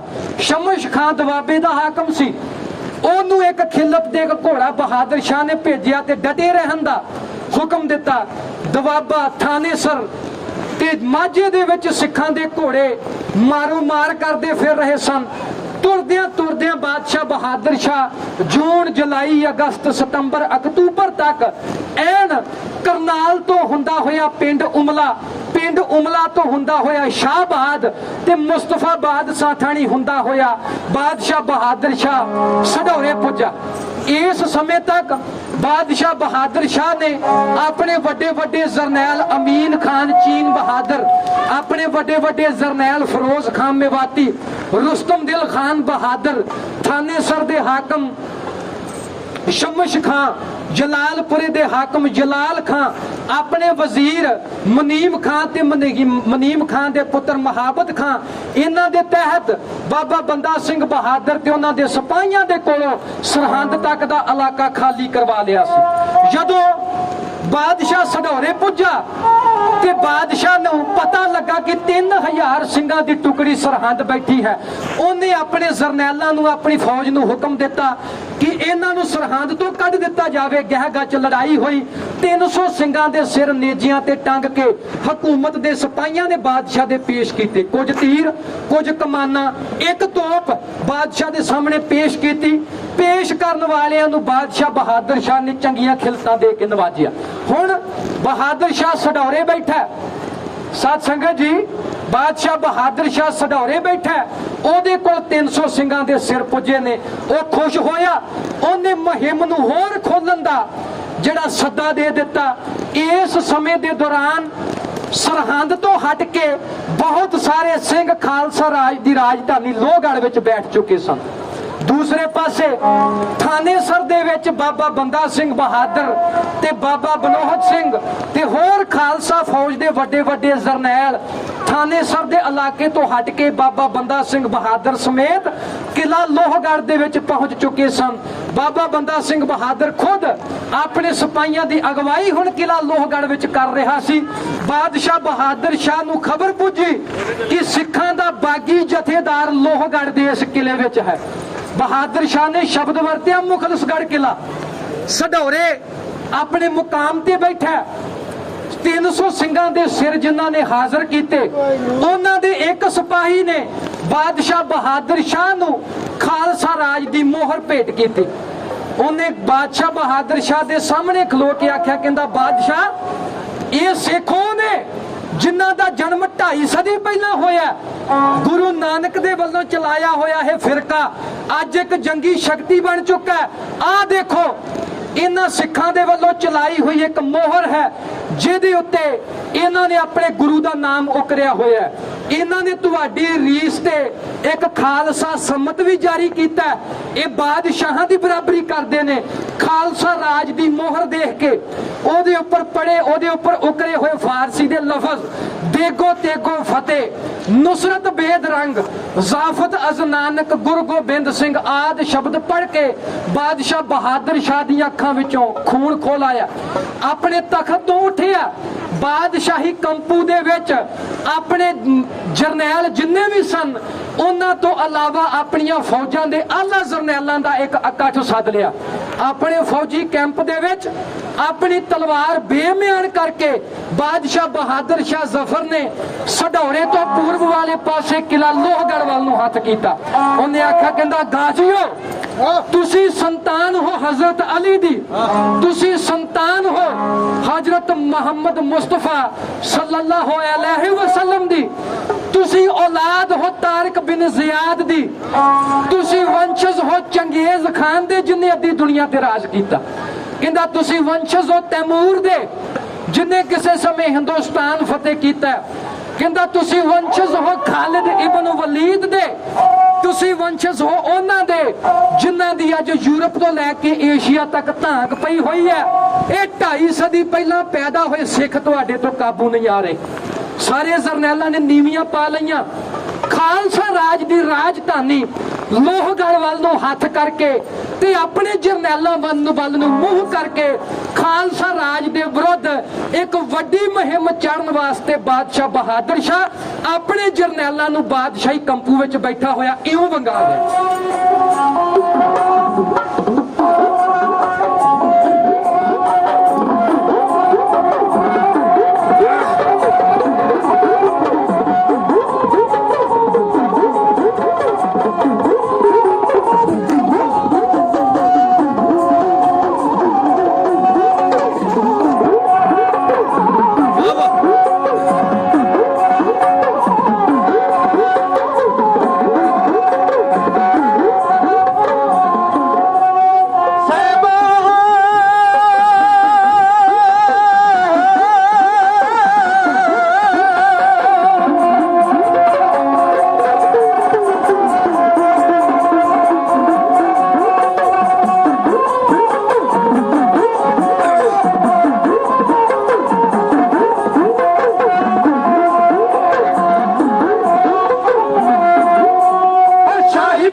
दीन की दुहाई पा के धर्म की दुहाई पा के बादशाह बहादुर शाह ने अपने जरनैलों को वंगारे। साध संगत जी, मुगलिया सल्तनत के इतिहास विच भारतीय उपमहाद्वीप के बागियां की किसी बगावत को दबाउण वास्ते जेकर खुद दिल्ली तखत का बादशाह मैदान में आया तो यह पहली तो बाद दूजी मिसाल है।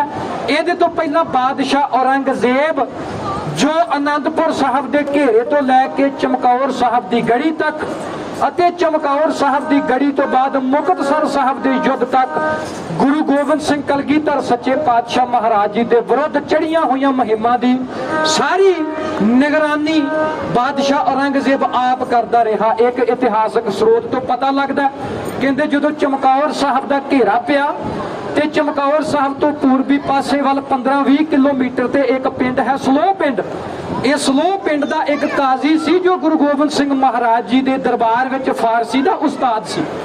इस सलोह पिंड के रहन वाले इस काजी की पीढ़ी अज भी पिंड विच वसदी है। उन्हां दे कोल ओ हुक्मनामा पिया होया है औरंगजेब का जिहदे उपर लिखिया सी कि चमकौर की इस कच्ची गढ़ी नूं जद घेरा पवेगा ते 10 लाख फौज की गिनती है जो फौज चमकौर की गढ़ी के घेरे के दौरान चमकौर की गढ़ी तो 15-15 20-20 किलोमीटर चारों दिशावां विच फैली होवेगी ते जिस पिंड विच भी फौज का फौजी कैंप होवेगा वो पिंड वाले उस फौज की खातरदारी करनगे। सलोह पिंड नूं खुद औरंगजेब के दस्तखतां वाला यह हुक्म उदों पहुंचिया सी। सो साध संगत जी, इस तो अलावा दखन दे विच मरहटियां की बगावत नूं दबाउण वास्ते बादशाह औरंगजेब खुद पब्बां भार रहा। मरहटियां तो बाद 2.5 सदी पहला आगाजी हुई इस कौम के विरुद्ध खुद दिल्ली के बादशाह ने मुहिम का आगाज किया। बाबा बंदा सिंह बहादुर जिन्हां दा तेज प्रताप इस फतेहयाबी तक इन्ना वध चुका सी। साध संगत जी, मनोबिरतियां नूं एकागर करके रखिए कि लोहगढ़ की फतेहयाबी तक बाबा बंदा सिंह बहादुर ते सिख सूरबीरां दा खालसा दलां दा रोहब ते दबदबा पूरे भारत ते इन्ना वध चुका सी कि थानेसर दे नजदीक एक शहर दे हाकम दीनदार खान ने इस्लाम धर्म वटा के अमृतपान करके अपना नाम दीनदार सिंह रख लिया। उस समय मुगलिया बादशाही की एक अखबार निकलती सी जिसका नाम सी अखबार दरबारे मोहल्ला।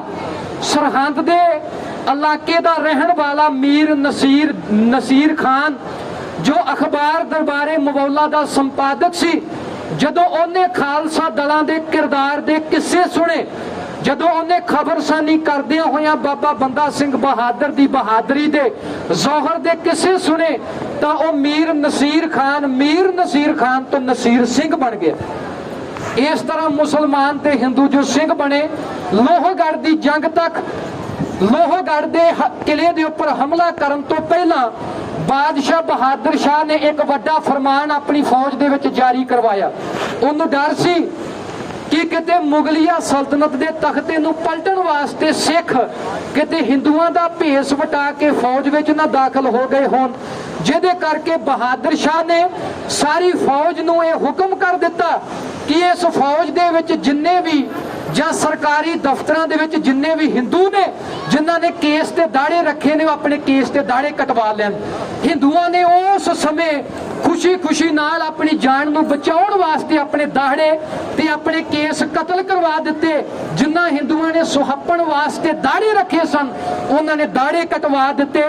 ते साध संगत जी, उस समय ये पहचान हुई जिन्हां हिंदुआं ने दाड़ियां कटवाइयां उन्होंने बादशाह बहादुर शाह ने चंगे चंगे सरोपे चंगिया चंगिया खिलदतां ते जगीरां दे के उन्होंने नवाजिया।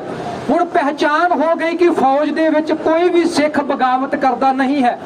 हुण सढौरे दे मकाम तो बहादुर शाह जफर ने अपना जरनैल रुस्तम खान तोरिया कि तुसी अजिहे मुकाम नूं भालो, अजिहे मुकाम की खोज करो जिथे फौजां दी 60,000 फौज का पहरा ठहराया जाए अते उथों किला लोहगढ़ के विरुद्ध एक मुहिम चाड़ी जाए। रुस्तम खान सढौरे तो अपने 4 तो 5,000 सिपाही लैके चढ़िया। उन्हें सढौरे तो नाहन रियासत वाल दा दौरा किया। नाहन रियासत नूं जदों एंटर करीदा उत्थे एक सोम नदी आउंदी है।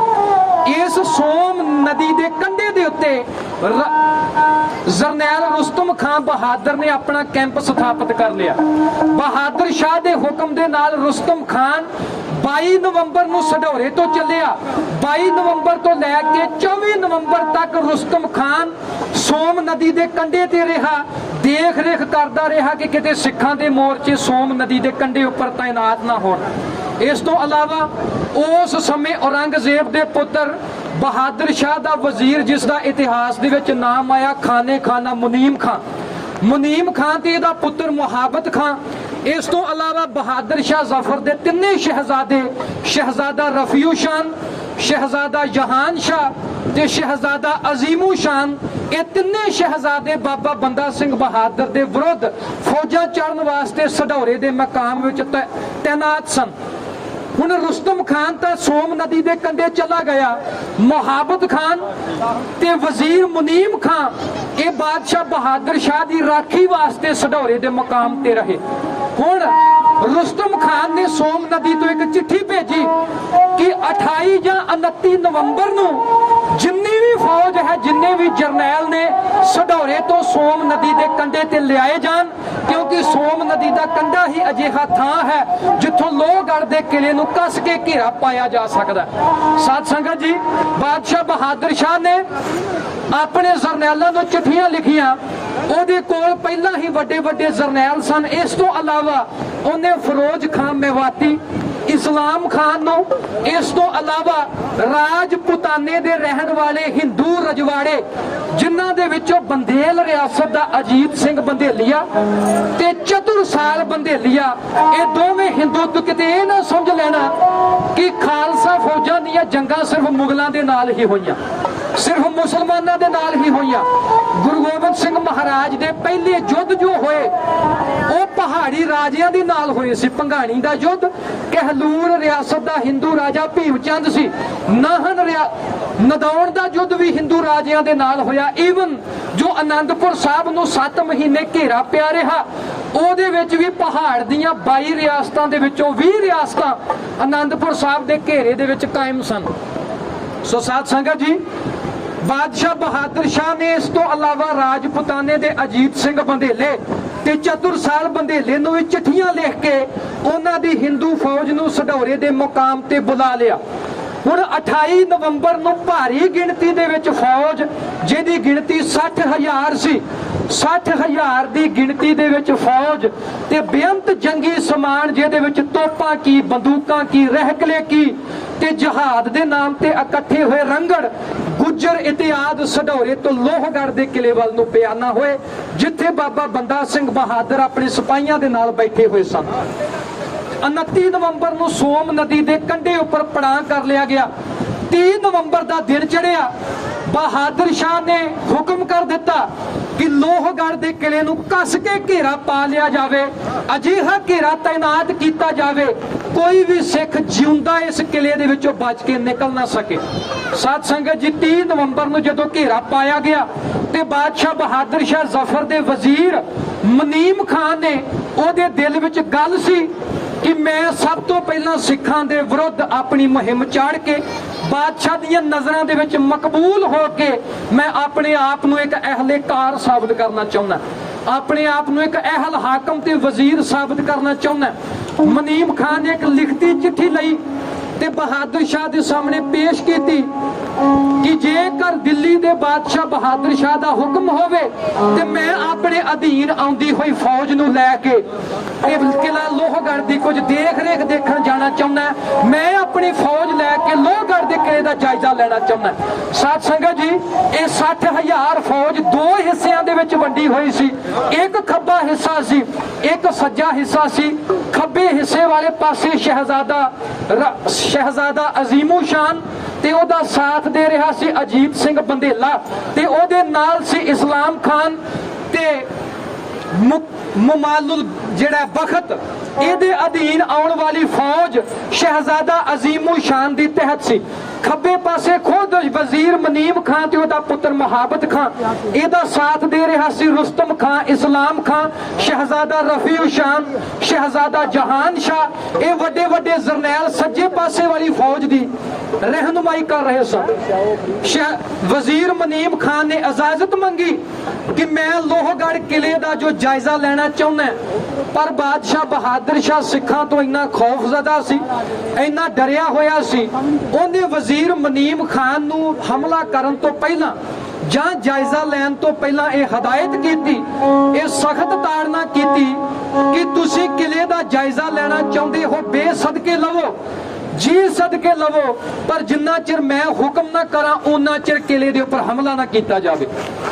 ਬਾਦਸ਼ਾਹ ਨੂੰ ਡਰ ਸੀ ਕਿ ਜੋ ਲੋਹਗੜ੍ਹ ਦਾ ਕਿਲਾ ਹੈ ਪਹਾੜ ਦੀਆਂ ਕੰਦਰਾਂ ਦੇ ਵਿੱਚ ਹੈ, ਜਿਹਦੇ ਕਰਕੇ ਫੌਜ ਦਾ ਚੋਖਾ ਨੁਕਸਾਨ ਹੋਣ ਦਾ ਡਰ ਹੈ।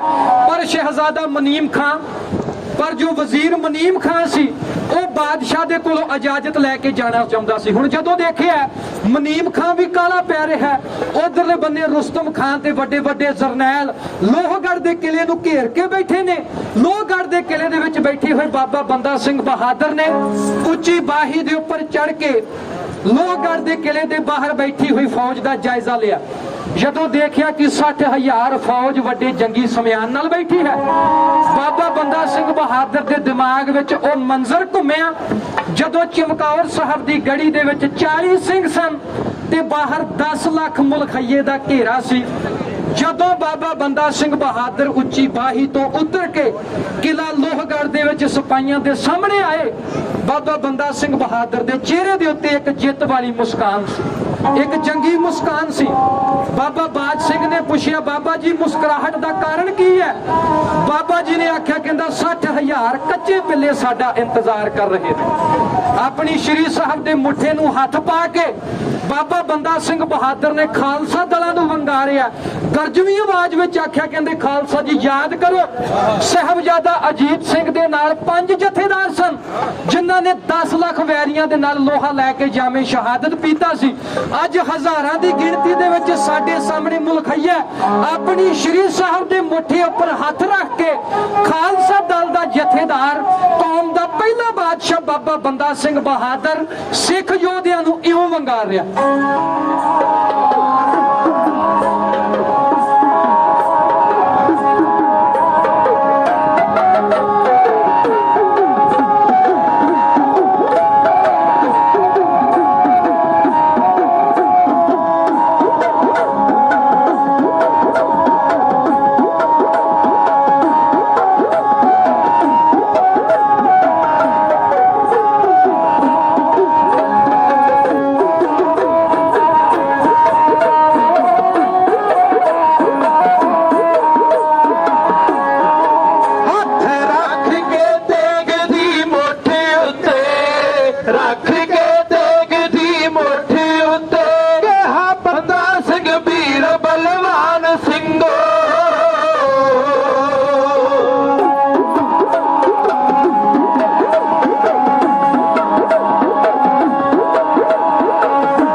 ਬਾਦਸ਼ਾਹ ਕੌਮ ਦੇ ਜਥੇਦਾਰ ਬਾਬਾ ਬੰਦਾ ਸਿੰਘ ਬਹਾਦਰ ਦੇ ਮੁਖਾਰਬਿੰਦ ਤੋਂ ਇਹ ਵੀਰ ਰਸੀ ਬੋਲ ਸੁਣ ਕੇ ਖਾਲਸਾ ਦਲਾਂ ਨੇ ਜੈਕਾਰੇ ਛਕੇ।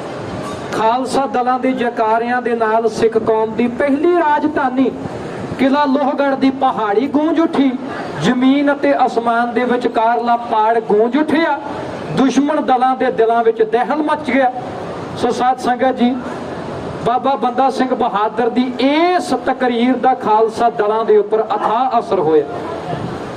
ਇਸ ਤੋਂ ਇਲਾਵਾ ਇਹ ਉਹ ਸਮਾਂ ਸੀ ਜਦੋਂ ਧੰਨ ਧੰਨ ਸਾਹਿਬ ਸ੍ਰੀ ਗੁਰੂ ਗੋਬਿੰਦ ਸਿੰਘ ਸੱਚੇ ਪਾਤਸ਼ਾਹ ਮਹਾਰਾਜ ਨੂੰ ਜੋਤੀ ਜੋਤ ਸਮਾਏ ਨੂੰ ਸਿਰਫ 2 ਸਾਲ ਹੋਏ ਸਨ, ਜਿਹਦੇ ਕਰਕੇ ਸਤਿਗੁਰਾਂ ਦੀ ਉਹ ਸਰੀਰਕ ਪਹਿਲ ਤਾਜ਼ਗੀ ਹਰੇਕ ਸਿੱਖ ਦੇ ਦਿਮਾਗ ਅਤੇ ਉਹਦੀ ਆਤਮਾ ਦੇ ਵਿੱਚ ਜਾਗਰੂਕ ਸੀ, ਜਿਹਦੇ ਕਰਕੇ ਆਪਣੇ ਮਿਸ਼ਨ ਤੋਂ ਆਪਣੇ ਪ੍ਰਕਰਨ ਤੋਂ ਡੋਲਣ ਦਾ ਕੋਈ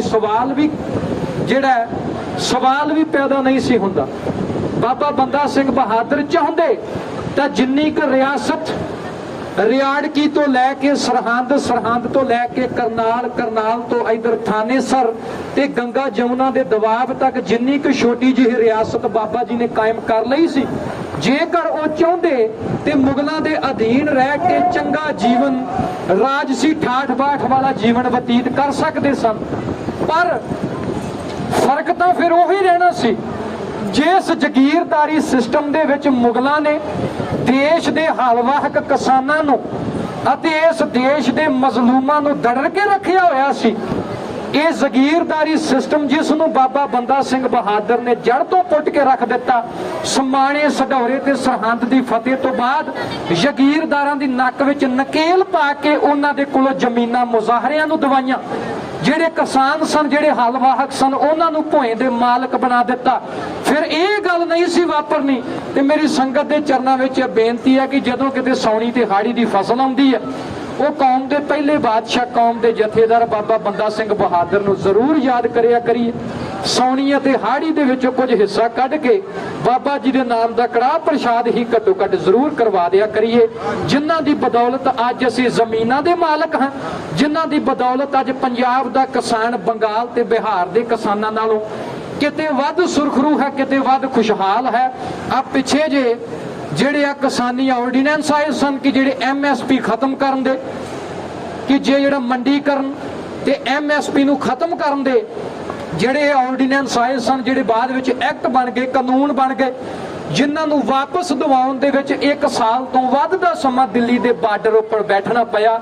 ਇਹ ਵੀ ਉਹ ਜ਼ਗੀਰਦਾਰੀ ਦੇ ਸਿਸਟਮ ਨੂੰ ਨਵੀਨੀ ਤੌਰ ਦੇ ਉੱਪਰ, ਜੋ ਪੁਰਾਤਨ ਜਗੀਰੂ ਸਿਸਟਮ ਸੀ, ਉਸ ਨੂੰ ਇੱਕ ਆਧੁਨਿਕ, ਇੱਕ ਮਾਡਰਨ ਰੂਪ ਦੇ ਕੇ ਪੰਜਾਬ ਦੀ ਧਰਤੀ ਦੇ ਉੱਪਰ ਲਾਗੂ ਕਰਨਾ ਚਾਹੁੰਦੇ ਸਨ। ਪਰ ਬਾਬਾ ਸੋਹਣ ਸਿੰਘ ਜੀ ਭਗਨਾ ਤੇ ਭਾਈ ਸੰਤੋਖ ਸਿੰਘ ਦੀ ਰਹਿਨੁਮਾਈ ਦੇ ਵਿੱਚ ਕਾਇਮ ਕੀਤੀ ਹੋਈ ਉਹ CPI CPM, ਇਸ ਤੋਂ ਇਲਾਵਾ ਜਮਹੂਰੀ ਕਿਸਾਨ ਸਭਾਵਾਂ ਇਤਿਆਦ, ਜਿਨ੍ਹਾਂ ਨੇ ਉਦੋਂ ਤੋਂ ਲੈ ਕੇ ਹੁਣ ਤੱਕ ਯੂਨੀਅਨਾਂ ਬਣਾਈਆਂ ਸਨ, ਉਹਨਾਂ ਯੂਨੀਅਨਾਂ ਤੋਂ ਇਲਾਵਾ ਗੁਰੂ ਕੇ ਖਾਲਸਾ ਪੰਥ ਨੇ ਥਾਂ ਥਾਂ ਤੇ ਲੰਗਰ ਲਾ ਕੇ, ਕਿਉਂਕਿ ਜਿਨ੍ਹਾਂ ਨੇ ਅੱਜ ਅਸੀਂ ਕਹਿੰਦੇ ਆ ਕਿ ਜਿਹੜੇ ਕਾਮਰੇਡ ਸਿੱਖਾਂ ਤੋਂ ਵੱਖ ਨੇ, ਬੰਦਾ ਪੁੱਛੇ ਕਿ ਇਹ ਕਾਮਰੇਡੀ ਫਲਸਫੇ ਨੂੰ, ਮਾਰਕਸਵਾਦ ਨੂੰ ਪੰਜਾਬ ਦੇ ਵਿੱਚ ਲੈ ਕੇ ਵੀ ਤਾਂ ਸਿੱਖ ਹੀ ਆਏ ਨੇ। ਗਦਰੀ ਬਾਬੇ ਕੌਣ ਸਨ? ਗਦਰੀ ਬਾਬੇ ਸਿੱਖ ਹੀ ਸੀ। ਬਾਬਾ ਸੋਹਣ ਸਿੰਘ ਭਕਨਾ, ਉਸ ਤੋਂ ਬਾਅਦ ਭਾਈ ਸੰਤੋਖ ਸਿੰਘ, ਜਦੋਂ ਰਸ਼ੀਆ ਦਾ ਇਨਕਲਾਬ ਆਇਆ ਸਾਰੇ ਗਦਰੀ ਬਾਬੇ ਰੂਸ ਗਏ ਸਨ ਇਸ ਮਾਰਕਸਵਾਦੀ ਫਲਸਫੇ ਨੂੰ। ਪਰ ਫਰਕ ਇਹ ਸੀ ਸਿੱਖਾਂ ਦਾ, ਸਿੱਖਾਂ ਨੇ ਮਾਰਕਸਵਾਦੀ ਫਲਸਫੇ ਨੂੰ ਸਿਰਫ ਰਾਜਨੀਤਿਕ ਸੇਧ ਵਜੋਂ ਅਪਣਾਇਆ ਸੀ। ਮਾਰਕਸਵਾਦੀ ਫਲਸਫੇ ਨੂੰ ਅਪਣਾ ਕੇ ਉਹ ਆਪਣੇ ਸੱਭਿਆਚਾਰ, ਆਪਣੇ ਧਰਮ ਤੇ ਆਪਣੀਆਂ ਜੜ੍ਹਾਂ ਤੋਂ ਨਹੀਂ ਸਨ ਟੁੱਟੇ, ਜਿਵੇਂ ਅੱਜ ਦੇ ਕਾਮਰੇਡਾਂ ਦਾ ਹਾਲ ਹੈ ਕਿ ਸਿੱਖ ਹੋਣ ਨਾਮ ਦੇ ਨਾਲ ਸਿੰਘ ਸ਼ਬਦ ਲਾਉਣ ਵਿੱਚ ਸ਼ਰਮ ਮਹਿਸੂਸ ਕਰਨਗੇ। ਜੇ ਨਾਮ ਹੈ, ਨਾਮ ਦੇ ਪਿੱਛੇ ਸੰਧੂ, ਮਾਨ, ਢਿੱਲੋਂ ਲਗਾ ਲਿਆ ਜਾਵੇਗਾ, ਸ਼ਰਮ ਮਹਿਸੂਸ ਕਰਨਗੇ। ਕਿ ਪੱਗ ਬੰਨਣ ਦੇ ਵਿੱਚ, ਦਾੜੀ ਰੱਖਣ ਦੇ ਵਿੱਚ ਸ਼ਰਮ ਮਹਿਸੂਸ ਕਰਨਗੇ, ਕਿਉਂਕਿ ਮਨ ਦੇ ਵਿੱਚ ਫਤੂਰ ਹੈ ਕਿ ਅਸੀਂ ਬ੍ਰਹਮੰਡੀ ਬੁੱਧੀਜੀਵੀ ਹਾਂ। ਮੁੱਕਦੀ ਗੱਲ, ਉਸ ਜ਼ਗੀਰਦਾਰੀ ਸਿਸਟਮ ਨੂੰ, ਜਿਹਨੂੰ ਆ ਫੇਰ ਮੌਜੂਦਾ ਜੋ ਭਾਰਤੀ ਜਨਤਾ ਪਾਰਟੀ ਦੀ ਅਗਵਾਈ ਵਾਲੀ ਇਹ ਜੋ ਭਾਰਤ ਸਰਕਾਰ ਸੀ, ਜੋ ਇਸ ਸਮੇਂ ਇਸ ਜ਼ਗੀਰਦਾਰੀ ਸਿਸਟਮ ਨੂੰ ਪੱਕਿਆਂ ਪੈਰ ਕਰਨਾ ਚਾਹੁੰਦੀ ਸੀ ਬਾਬਾ ਬੰਦਾ ਸਿੰਘ ਬਹਾਦਰ ਨੇ ਮੁਗਲ ਦੇ ਉਸ ਸਾਮਰਾਜੀ ਸ਼ਾਹੀ ਦੇ ਅਧੀਨ ਜ਼ਗੀਰਦਾਰੀ ਸਿਸਟਮ ਨੂੰ ਉਖਾੜ ਕੇ ਰੱਖ ਦਿੱਤਾ, ਜੋ ਬਾਅਦ ਵਿੱਚ ਮਿਸਲਾਂ ਦੇ ਦੌਰ ਅਤੇ ਮਹਾਰਾਜਾ ਰਣਜੀਤ ਸਿੰਘ ਦੇ ਸਮੇਂ ਐਨ ਆਪਣੇ ਸਿਖਰ ਤੇ ਪਹੁੰਚਾ ਦਿੱਤਾ ਗਿਆ। ਸਾਧ ਸੰਗਤ ਜੀ, ਲੋਹਗੜ੍ਹ ਖਾਲਸਾ ਰਾਜ ਦੀ ਪਹਿਲੀ ਰਾਜਧਾਨੀ ਦੇ ਵਿੱਚੋਂ ਸਿੰਘਾਂ ਨੇ ਜਕਾਰੇ ਛੱਡੇ, ਦੁਸ਼ਮਣ ਦਲ ਦੇ ਦਿਲ ਦਹਿਲ ਗਏ, ਅਸਮਾਨ ਗੂੰਜ ਉੱਠਿਆ। ਦਿੱਲੀ ਦਰਬਾਰ ਦੇ ਵਜ਼ੀਰ ਮਨੀਮ ਖਾਨ ਨੇ ਜੋ ਚਿੱਠੀ ਬਾਦਸ਼ਾਹ ਦੇ ਸਾਹਮਣੇ ਪੇਸ਼ ਕੀਤੀ ਸੀ, ਉਹਦਾ ਜਵਾਬ ਲੈਣ ਵਾਸਤੇ ਮਨੀਮ ਖਾਨ ਆਪਣੇ ਪੈਰਾਂ ਦੇ ਵਿੱਚ ਜੋੜਾ ਪਾਉਣ ਦੀ ਵੀ ਉਹਨੂੰ ਸੁੱਧ ਨਾ ਰਹੀ। ਬਾਦਸ਼ਾਹ ਦੇ ਕੈਂਪ ਵਿੱਚ ਜਾ ਕੇ ਉਸ ਨੂੰ ਦਸਤੀ ਸਲਾਮ ਕਰਕੇ ਸਿਰ ਝੁਕਾ ਕੇ ਕਹਿਣ ਲੱਗਾ, ਕਹਿੰਦਾ ਬਾਦਸ਼ਾਹ ਦਾ ਹੁਕਮ ਹੋਵੇ, ਮੈਂ ਕਿਲਾ ਲੋਹਗੜ੍ਹ ਦਾ ਜਾਇਜ਼ਾ ਲੈਣਾ ਚਾਹੁੰਦਾ। ਬਾਦਸ਼ਾਹ ਨੇ ਫਿਰ ਕਹਿ ਦਿੱਤਾ ਕਿ ਜਿੰਨਾ ਚਿਰ ਮੇਰਾ ਹੁਕਮ ਨਾ ਆਵੇਗਾ ਉਹਨਾਂ ਚਿਰ ਹਮਲਾ ਨਹੀਂ ਕਰਨਾ, ਜਾਇਜ਼ਾ ਲੈਣਾ ਹੈ ਲੱਖ ਵਾਰ ਲਵੋ, ਕਿਉਂਕਿ ਜੇਕਰ ਤੁਸੀਂ ਹਮਲਾ ਕਰ ਦਿੱਤਾ, ਉਧਰ ਇਹ ਕਿਲਾ ਸਿੱਖਾਂ ਦੇ ਅਧੀਨ ਹੈ ਤੇ ਕਿਲਾ ਪਹਾੜ ਦੀਆਂ ਕੰਦਰਾਂ ਦੇ ਵਿੱਚ ਹੈ, ਸਿੱਖਾਂ ਵੱਲੋਂ ਇੱਕ ਤੋਪ ਚੱਲਣ ਦੇ ਨਾਲ ਸਾਡਾ ਵੱਡਾ ਨੁਕਸਾਨ ਹੋ ਸਕਦਾ ਹੈ। ਮਨੀਮ ਖਾਨ ਦੇ ਦਿਲ ਵਿੱਚ ਕੋਈ ਹੋਰ ਹੀ ਗੱਲ ਸੀ। ਉਤੋਂ ਬਾਦਸ਼ਾਹ ਦੇ ਕੋਲੋਂ ਆਗਿਆ ਲੈ ਕੇ, ਹੁਕਮ ਲੈ ਕੇ, ਮਨ ਦੇ ਵਿੱਚ ਸੱਧਰ ਧਾਰ ਕੇ ਕਿ ਲੋਹਗੜ੍ਹ ਦੇ ਕਿਲੇ ਦੀ ਇੱਕ ਬਾਹੀ ਵਿੱਚ ਪਾੜ ਪਾ ਦੇਵਾਂਗਾ, ਮਨ ਦੇ ਵਿੱਚ ਖਾਲਸਾ ਦਲਾਂ ਦੇ ਵਿਰੁੱਧ ਹੱਲੇ ਦੀ ਸੱਧਰ ਲੈ ਕੇ ਦਿੱਲੀ ਦਰਬਾਰ ਦੇ ਵਜ਼ੀਰ ਮਨੀਮ ਖਾਨ ਨੇ ਖਾਲਸਾ ਰਾਜ ਦੀ ਪਹਿਲੀ ਰਾਜਧਾਨੀ ਲੋਹਗੜ੍ਹ ਉੱਪਰ ਇਉਂ ਚੜਾਈ ਕਰ ਦਿੱਤੀ।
ਫਲਾਣੇ ਖਾਨਾ ਮੁਨੀਮ ਖਾਨ ਨੇ ਬਾਦਸ਼ਾਹੀ ਹੁਕਮ ਲੈ ਕੇ ਲੋਹਗੜ੍ਹ ਦੇ ਕਿਲੇ ਦਾ ਜਾਇਜ਼ਾ ਲੈਣ ਦਾ, ਉਸ ਨੂੰ ਧਰਵਾਸ ਦੇ ਕੇ, ਪਰ ਮਨ ਦੇ ਵਿੱਚ ਖਾਲਸਾ ਰਾਜ ਦੀ ਪਹਿਲੀ ਰਾਜਧਾਨੀ ਉੱਪਰ ਹੱਲਾ ਬੋਲਣ ਦੀ ਇੱਕ ਬਦਨੀਅਤ ਲੈ ਕੇ ਉਹ ਬਾਬਾ ਬੰਦਾ ਸਿੰਘ ਬਹਾਦਰ ਦੀ ਅਗਵਾਈ ਵਾਲੇ ਉਸ ਕਿਲੇ ਲੋਹਗੜ੍ਹ ਵੱਲ ਨੂੰ ਵਧਿਆ। ਮੁਨੀਮ ਖਾਨ ਜਦੋਂ ਖਾਲਸਾ ਰਾਜ ਦੀ ਰਾਜਧਾਨੀ ਦੇ ਇਸ ਗੜ੍ਹ ਦੇ ਕੋਲ ਪੁੱਜਾ, ਜਦੋਂ ਖਾਲਸਾ ਦਲਾਂ ਨੇ ਉੱਪਰੋਂ ਦੇਖਿਆ ਕਿ ਦਿੱਲੀ ਦਰਬਾਰ ਦਾ ਵਜ਼ੀਰ ਹੈ, ਇਹਦੇ ਅਧੀਨ ਫੌਜ ਹੈ ਤੇ ਫੌਜ ਦੇ ਕੋਲ ਬੇਤਹਾਸ਼ਾ ਜੰਗੀ ਸਮਿਆਨ ਹੈ, ਤਾਂ ਖਾਲਸਾ ਦਲਾਂ ਨੇ ਕਿਲਾ ਲੋਹਗੜ੍ਹ ਦੀ ਉੱਚੀ ਬਾਹੀ ਦੇ ਉੱਪਰ ਭੀੜੀਆਂ ਹੋਈਆਂ ਤੋਪਾਂ ਨੂੰ ਅੱਗ ਵਿਖਾਈ। ਤੋਪਾਂ ਚੱਲੀਆਂ, ਤੋਪਾਂ ਦੇ ਗੋਲੇ ਮੁਨੀਮ ਖਾਨ ਦੀ ਅਗਵਾਈ ਵਾਲੀ ਫੌਜ ਉੱਪਰ ਡਿੱਗੇ। ਮੁਨੀਮ ਖਾਨ ਦਾ ਦਲ ਖਿੰਡਿਆ।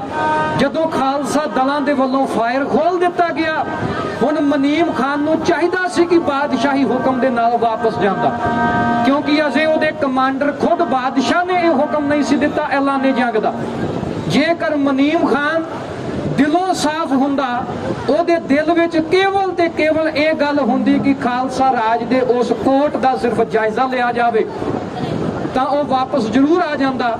ਉਹਨੇ ਆਪਣੇ ਫੌਜੀ ਦਸਤੇ ਦਾ ਤੇ ਆਪਣੀ ਜੰਗੀ ਕਵਾਇਦ ਦਾ ਮੁਜ਼ਾਹਰਾ ਕਰਨ ਵਾਸਤੇ ਤੇ ਬਾਦਸ਼ਾਹ ਬਹਾਦਰ ਸ਼ਾਹ ਦੀਆਂ ਨਜ਼ਰਾਂ ਦੇ ਵਿੱਚ ਆਪਣੇ ਆਪ ਨੂੰ ਅਹਿਲ ਹਾਕਮ, ਅਹਿਲ ਕਰਮਚਾਰੀ ਸਾਬਤ ਕਰਨ ਵਾਸਤੇ ਬਾਦਸ਼ਾਹ ਦੇ ਹੁਕਮ ਦੀ ਪਰਵਾਹ ਨਾ ਕਰਦਿਆਂ ਹੋਇਆਂ ਆਪਣੀ ਫੌਜ ਨੂੰ ਹਮਲੇ ਦਾ ਹੁਕਮ ਦੇ ਦਿੱਤਾ। ਫਿਰ ਹੋਣਾ ਕੀ ਸੀ, ਆਪਣੀ ਹੋਣੀ ਨੂੰ ਮੁਨੀਮ ਖਾਨ ਨੇ ਆਪ ਬੁਲਾ ਲਿਆ। ਫੌਜਾਂ ਟਿੱਡੀ ਦਲ ਦੇ ਵਾਂਗੂ ਕਿਲੇ ਲੋਹਗੜ੍ਹ ਵੱਲ ਨੂੰ ਵੱਧਦੀਆਂ। ਜਦ ਨਜ਼ਦੀਕ ਆਉਂਦੀਆਂ, ਖਾਲਸਾ ਦਲ ਫੌਜ ਤੋਪਾਂ ਨੂੰ ਅੱਗ ਦਿਖਾਉਂਦਾ, ਤੋਪਾਂ ਦੇ ਗੋਲੇ ਫੌਜ ਉੱਪਰ ਡਿੱਗਦੇ, ਫੌਜ ਦਾ ਨੁਕਸਾਨ ਹੁੰਦਾ। ਜਦੋਂ ਦੇਖਿਆ ਕੱਲਾ ਮੁਨੀਮ ਖਾਨ ਹੀ ਅੱਗੇ ਵੱਧ ਰਿਹਾ, ਪਿੱਛੇ ਨਹੀਂ ਹਟ ਰਿਹਾ, ਉਹਦੀ ਮਦਦ ਵਾਸਤੇ ਮੁਗਲਿਆ ਸਲਤਨਤ ਦਾ ਚੋਟੀ ਦਾ ਜਰਨੈਲ ਰੁਸਤਮ ਖਾਨ ਬਹਾਦਰ ਚੜਿਆ। ਉਹਦਾ ਖੂਨ ਖੋਲਿਆ, ਉਹਦੀਆਂ ਅੱਖਾਂ ਦੇ ਵਿੱਚੋਂ ਅੰਗਿਆਰ ਭਖੇ। ਇਹ ਰੁਸਤਮ ਖਾਨ ਉਹ ਸੀ ਜਦੋਂ ਦੁਆਬੇ ਦੀ ਮੁਹਿੰਮ ਦੇ ਸਮੇਂ ਬਾਦਸ਼ਾਹ ਬਹਾਦਰ ਸ਼ਾਹ ਨੇ ਖੁਦ ਰੁਸਤਮ ਖਾਨ ਨੂੰ ਬਹਾਦਰ ਦਾ ਖਿਤਾਬ ਦਿੱਤਾ। ਉਹਦਾ ਮਨਸਬ 3000 ਤੋਂ ਵਧਾ ਕੇ 7000 ਕਰ ਦਿੱਤਾ। ਰੁਸਤਮ ਖਾਨ ਜਿਨੇ ਸਿੱਖਾਂ ਦੇ ਨਾਲ ਅੱਗੇ ਟਾਕਰਾ ਕੀਤਾ ਹੋਇਆ ਸੀ, ਮੁਨੀਮ ਖਾਨ ਦੀ ਫੌਜ ਨੂੰ ਭਾਂਜ ਪੈਂਦੀ ਦੇਖਦਾ ਹੋਇਆ ਆਪਣੀ ਫੌਜੀ ਟੁਕੜੀ ਲੈ ਕੇ ਕਿਲਾ ਲੋਹਗੜ੍ਹ ਵੱਲ ਨੂੰ ਵਧਿਆ। ਰੁਸਤਮ ਖਾਨ ਦੇ ਜਾਣ ਦੀ ਦੇਰ ਹੀ ਸੀ ਕਿ ਸ਼ਹਿਜ਼ਾਦਾ ਜਹਾਨ ਸ਼ਾਹ ਦੀ ਫੌਜ ਵੀ ਵੱਧ ਗਈ। ਸ਼ਹਿਜ਼ਾਦਾ ਜਹਾਨ ਸ਼ਾਹ ਦੇ ਜਾਣ ਦੀ ਦੇਰ ਹੀ ਸੀ ਕਿ ਸ਼ਹਿਜ਼ਾਦਾ ਅਜ਼ੀਮੋ ਸ਼ਾਨ ਦੀ ਅਗਵਾਈ ਵਾਲੀ ਅਜੀਤ ਸਿੰਘ ਬੰਦੇਲੇ ਅਤੇ ਰਾਜਾ ਚਤੁਰਸਾਲ ਬੰਦੇਲੇ ਦੀ ਅਗਵਾਈ ਵਾਲੀ ਰਾਜਪਤਾਨੀ ਫੌਜ ਵੀ ਕਿਲਾ ਲੋਹਗੜ੍ਹ ਵੱਲ ਨੂੰ ਵਧੀ। ਹੁਣ ਜਦੋਂ ਬਾਦਸ਼ਾਹ ਨੇ ਫੌਜੀ ਕੰਪੂ ਚੋਂ ਬਾਹਰ ਆ ਕੇ ਦੇਖਿਆ ਕਿ ਫਾਇਰ ਖੁੱਲ ਗਿਆ, ਇੱਕ ਪਾਸੇ ਕਿਲੇ ਲੋਹਗੜ੍ਹ ਤੋਂ ਫਾਇਰ ਹੋ ਰਹੇ ਨੇ, ਦੂਸਰੇ ਪਾਸੇ ਮੁਗਲਾਂ ਦੀਆਂ ਤੋਪਾਂ ਵੀ ਕਿਲਾ ਲੋਹਗੜ੍ਹ ਉੱਪਰ ਅੱਗ ਵਰਸਾ ਰਹੀਆਂ ਨੇ। ਬਾਦਸ਼ਾਹ ਨੂੰ ਗੁੱਸਾ ਚੜਿਆ, ਰੋਹ ਆਇਆ, ਕਿਉਂਕਿ ਕੋਈ ਵੀ ਬਾਦਸ਼ਾਹ ਵੱਡੀ ਤੋਂ ਵੱਡੀ ਚੀਜ਼ ਬਰਦਾਸ਼ਤ ਕਰ ਸਕਦਾ, ਪਰ ਕਦੇ ਵੀ ਆਪਣੇ ਛੋਟੇ ਕਰਮਚਾਰੀ ਦੀ ਹੁਕਮ ਅਦੂਲੀ ਬਰਦਾਸ਼ਤ ਨਹੀਂ ਕਰ ਸਕਦਾ। ਬਾਦਸ਼ਾਹ ਬਹਾਦਰ ਸ਼ਾਹ ਜੋ ਉਸ ਸਮੇਂ ਦਾ ਪ੍ਰਤਾਪੀ ਰਾਜਾ ਸੀ, ਇੰਡੀਅਨ ਸਬ ਕੰਟੀਨੈਂਟ ਦਾ ਮੰਨਿਆ ਪਰਮੰਨਿਆ, ਏਸ਼ੀਆ ਦਾ ਮੰਨਿਆ ਪਰਮੰਨਿਆ ਬਾਦਸ਼ਾਹ ਸੀ, ਆਪਣੇ ਵਜ਼ੀਰ ਵੱਲੋਂ ਕੀਤੀ ਹੋਈ ਹੁਕਮ ਅਦੂਲੀ ਉਹਨੂੰ ਕਦੇ ਵੀ ਬਰਦਾਸ਼ਤ ਨਹੀਂ ਸੀ, ਪਰ ਬੇਵਾਸੀ ਕਰ ਕੋਈ ਨਹੀਂ ਸੀ ਸਕਦਾ। ਫੌਜ ਹੁਣ ਜਿਸ ਮੁਕਾਮ ਤੇ ਪਹੁੰਚ ਚੁੱਕੀ ਸੀ, ਉਸ ਨੂੰ ਵਾਪਸ ਨਹੀਂ ਸੀ ਬੁਲਾਇਆ ਜਾ ਸਕਦਾ। ਬਾਦਸ਼ਾਹ ਬਹਾਦਰ ਸ਼ਾਹ ਤੇ ਉਹਦੇ ਸ਼ਹਿਜ਼ਾਦੇ ਤੇ ਉਹਦੇ ਨਿਕਟਵਰਤੀ ਏਲਚੀ ਸੋਮ ਨਦੀ ਦੇ ਕੰਢੇ ਤੋਂ ਲੋਹਗੜ੍ਹ ਦੀ ਇਸ ਲੜਾਈ ਦਾ ਮੰਜ਼ਰ ਗੁੱਸੇ ਅਤੇ ਤਸੱਲੀ ਦੇ ਮਿਲਵੇਂ ਸੁਭਾਅ ਨਾਲ ਦੇਖ ਰਹੇ ਸਨ।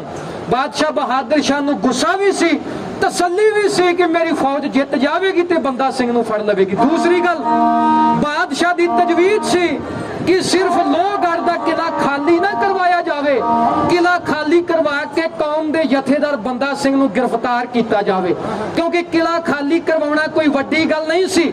ਸਿੱਖਾਂ ਕੋਲੋਂ ਉਸ ਸਮੇਂ ਮੁਗਲਾਂ ਨੇ ਕਿਲੇ ਖਾਲੀ ਕਰਵਾਏ, ਪਰ ਗੁਰੂ ਖਾਲਸਾ ਪੰਥ ਨੇ ਜਲਦ ਫਿਰ ਉਹ ਕਿਲੇ ਮੱਲ ਵੀ ਲਏ।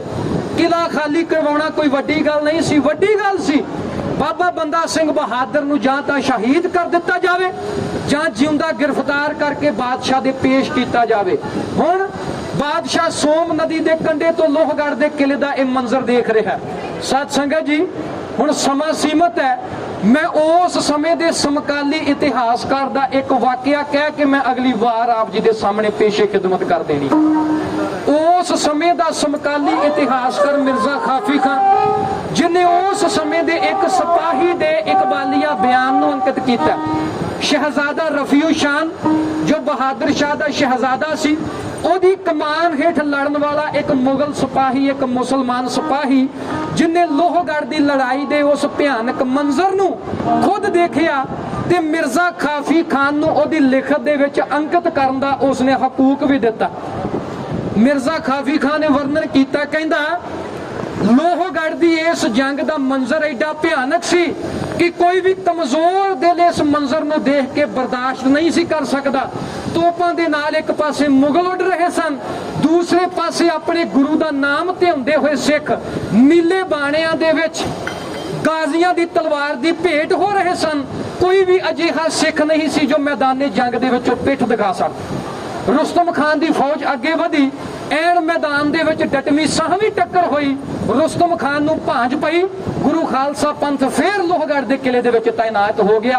ਅੰਤ 60,000 ਫੌਜ ਨੇ ਇੱਕੋ ਵਾਰ ਹਮਲਾ ਕਰਨ ਦਾ ਆਦੇਸ਼ ਮੰਗਿਆ।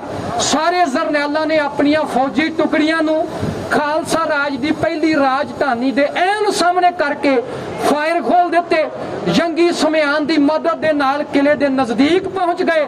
ਦੂਸਰੇ ਪਾਸੇ ਬਾਬਾ ਬੰਦਾ ਸਿੰਘ ਬਹਾਦਰ ਅਤੇ ਬਾਬਾ ਬਨੋਦ ਸਿੰਘ ਦੀ ਅਗਵਾਈ ਦੇ ਵਿੱਚ ਦਲ ਖਾਲਸਾ ਨੇ ਇਜਾਜ਼ਤ ਮੰਗੀ ਕਿ ਅੰਤਵਾਰ ਇੱਕ ਕਹਿਰੀ ਹੱਲਾ ਦੁਸ਼ਮਣ ਦੀਆਂ ਸਫਾਂ ਉੱਪਰ ਕੀਤਾ ਜਾਵੇ। ਕੌਮ ਦੇ ਜਥੇਦਾਰ ਨੇ ਦਲ ਖਾਲਸਾ ਨੂੰ ਵੰਗਾਰਿਆ। ਕਿਲਾ ਸਤਾਰਾਗੜ੍ਹ ਦੀ ਬਾਹੀ ਦੇ ਉੱਪਰ ਖਲੋ ਕੇ ਖਾਲਸਾ ਦਲਾਂ ਨੂੰ ਕਿਲੇ ਦੇ ਵਿੱਚੋਂ ਬਾਹਰ ਨਿਕਲ ਕੇ ਮੁਗਲ ਟਿੱਡੀ ਦਲ ਦੇ ਉੱਪਰ ਹੱਲਾ ਬੋਲਣ ਦਾ ਆਦੇਸ਼ ਦਿੱਤਾ। ਯਕਾਰੇ ਛੱਡਦੇ ਹੋਏ ਸਿੰਘ ਐਨ ਸਾਹਵੇਂ ਮੈਦਾਨ ਦੇ ਵਿੱਚ ਡਟਣ ਵਾਸਤੇ ਆ ਗਏ। ਸਿਰਫ ਉਡੀਕ ਸੀ ਬਾਬਾ ਬੰਦਾ ਸਿੰਘ ਬਹਾਦਰ ਦੇ ਇਸ਼ਾਰੇ ਦੀ। ਜਦੋਂ ਦੇਖਿਆ ਸਾਹਮਣੇ ਯਾ ਅਲੀ ਦੇ ਨਾਹਰੇ ਛੱਡਦੇ ਹੋਏ ਉਹ ਮੁਗਲ ਸਰਦਾਰ ਨੇ, ਉਹ ਮੁਗਲ ਜਰਨੈਲ ਜਿਨ੍ਹਾਂ ਦੀ ਅਗਵਾਈ ਥੱਲੇ ਗਾਜ਼ੀ ਇਕੱਠੇ ਹੋਏ ਨੇ, ਇਧਰ ਨੀਲੇ ਬਾਣਿਆਂ ਦੇ ਵਿੱਚ ਲੈਸ, ਹੱਥਾਂ ਦੇ ਵਿੱਚ ਰਵਾਇਤੀ ਹਥਿਆਰ ਫੜੇ ਖਾਲਸਾ ਦਲ ਨੇ ਜਕਾਰੇ ਛੱਡੇ। ਉਡੀਕ ਹੈ ਬਾਬਾ ਬੰਦਾ ਸਿੰਘ ਬਹਾਦਰ ਦੇ ਇਸ਼ਾਰੇ ਦੀ। ਉਹਨੇ ਸਮੇਂ ਨੂੰ ਲਿਸ਼ਕਦੀ ਹੋਈ ਸ਼੍ਰੀ ਸਾਹਿਬ ਅਸਮਾਨ ਵਿੱਚ ਲਹਿਰਾ ਕੇ ਗਾਜ਼ੀਆਂ ਦੇ ਦਲਾਂ ਉੱਪਰ ਆਖਰੀ ਹੱਲਾ ਕਰਨ ਦਾ ਆਦੇਸ਼ ਬਾਬਾ ਬੰਦਾ ਸਿੰਘ ਬਹਾਦਰ ਨੇ ਜਕਾਰੇ ਦੇ ਜਵਾਬ ਵਿੱਚ ਹੈ ਇਉਂ ਦੇ ਦਿੱਤਾ।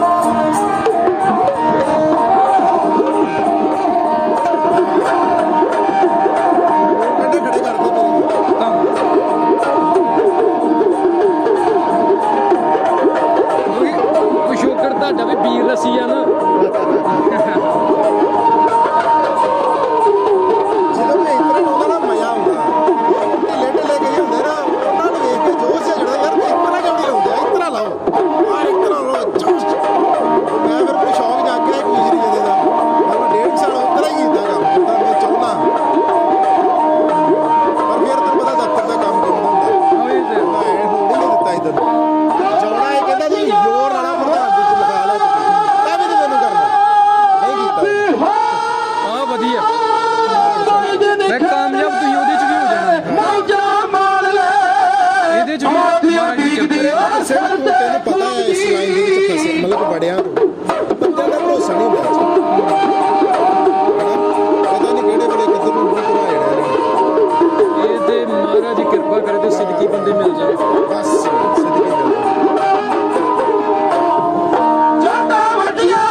ਪਾਟਿਆ ਮਨੀਮ ਖਾਂਦਾ ਵੇਖ ਕੇ, ਦਿਲ ਪਾਟਿਆ ਮਨੀਮ ਖਾਂਦਾ ਵੇਖ ਕੇ, ਫੌਜਾਂ ਇੱਕ ਵਾਰ ਕਿਲੇ ਤੇ ਚੜਾਈਆਂ।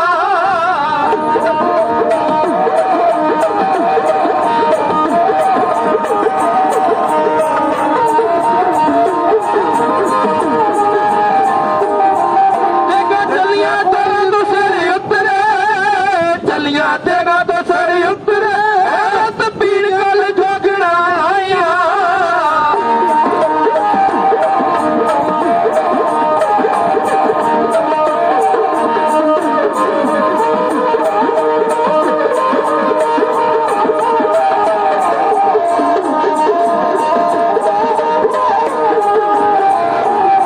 ਰਿਹਾ ਕੈਮ ਬੰਦਾ ਸਿੰਘ ਦਾ ਮੋਰਚਾ, ਰਿਹਾ ਕੈਮ ਬੰਦਾ ਸਿੰਘ ਦਾ ਮੋਰਚਾ, ਬਾਕੀ ਸੂਰਿਆ ਸ਼ਹੀਦੀਆਂ ਪਾਈਆਂ ਯਾਦ ਰਹਿੰਦੀਆਂ ਰਹਿੰਦੀਆਂ, ਜੋਰਾ ਤੇਰੀਆਂ ਪੱਖਕ ਵਿੱਚ ਰਹਿੰਦੀਆਂ ਬੰਦਾ ਸਿੰਘਾਂ ਤੇਰੀਆਂ। ਹਾਂ ਜੀ ਹਾਂ ਮਾਰਾ ਦੁਨੀਆ ਇਸ ਦੋਹਾਂ ਦਲਾਂ ਦੀ ਲੜਾਈ ਦੇ ਵਿੱਚ ਅੰਤ ਤੱਕ ਬਾਬਾ ਬੰਦਾ ਸਿੰਘ ਬਹਾਦਰ ਦੀ ਅਗਵਾਈ ਵਾਲਾ ਮੋਰਚਾ ਕਾਇਮ ਰਿਹਾ। ਅੰਤ ਚਮਕੌਰ ਦੀ ਗੜੀ ਵਾਲੀ ਉਹ ਵਾਰਤਾ ਸਿੰਘਾਂ ਨੇ ਫਿਰ ਦੁਹਰਾ ਦਿੱਤੀ।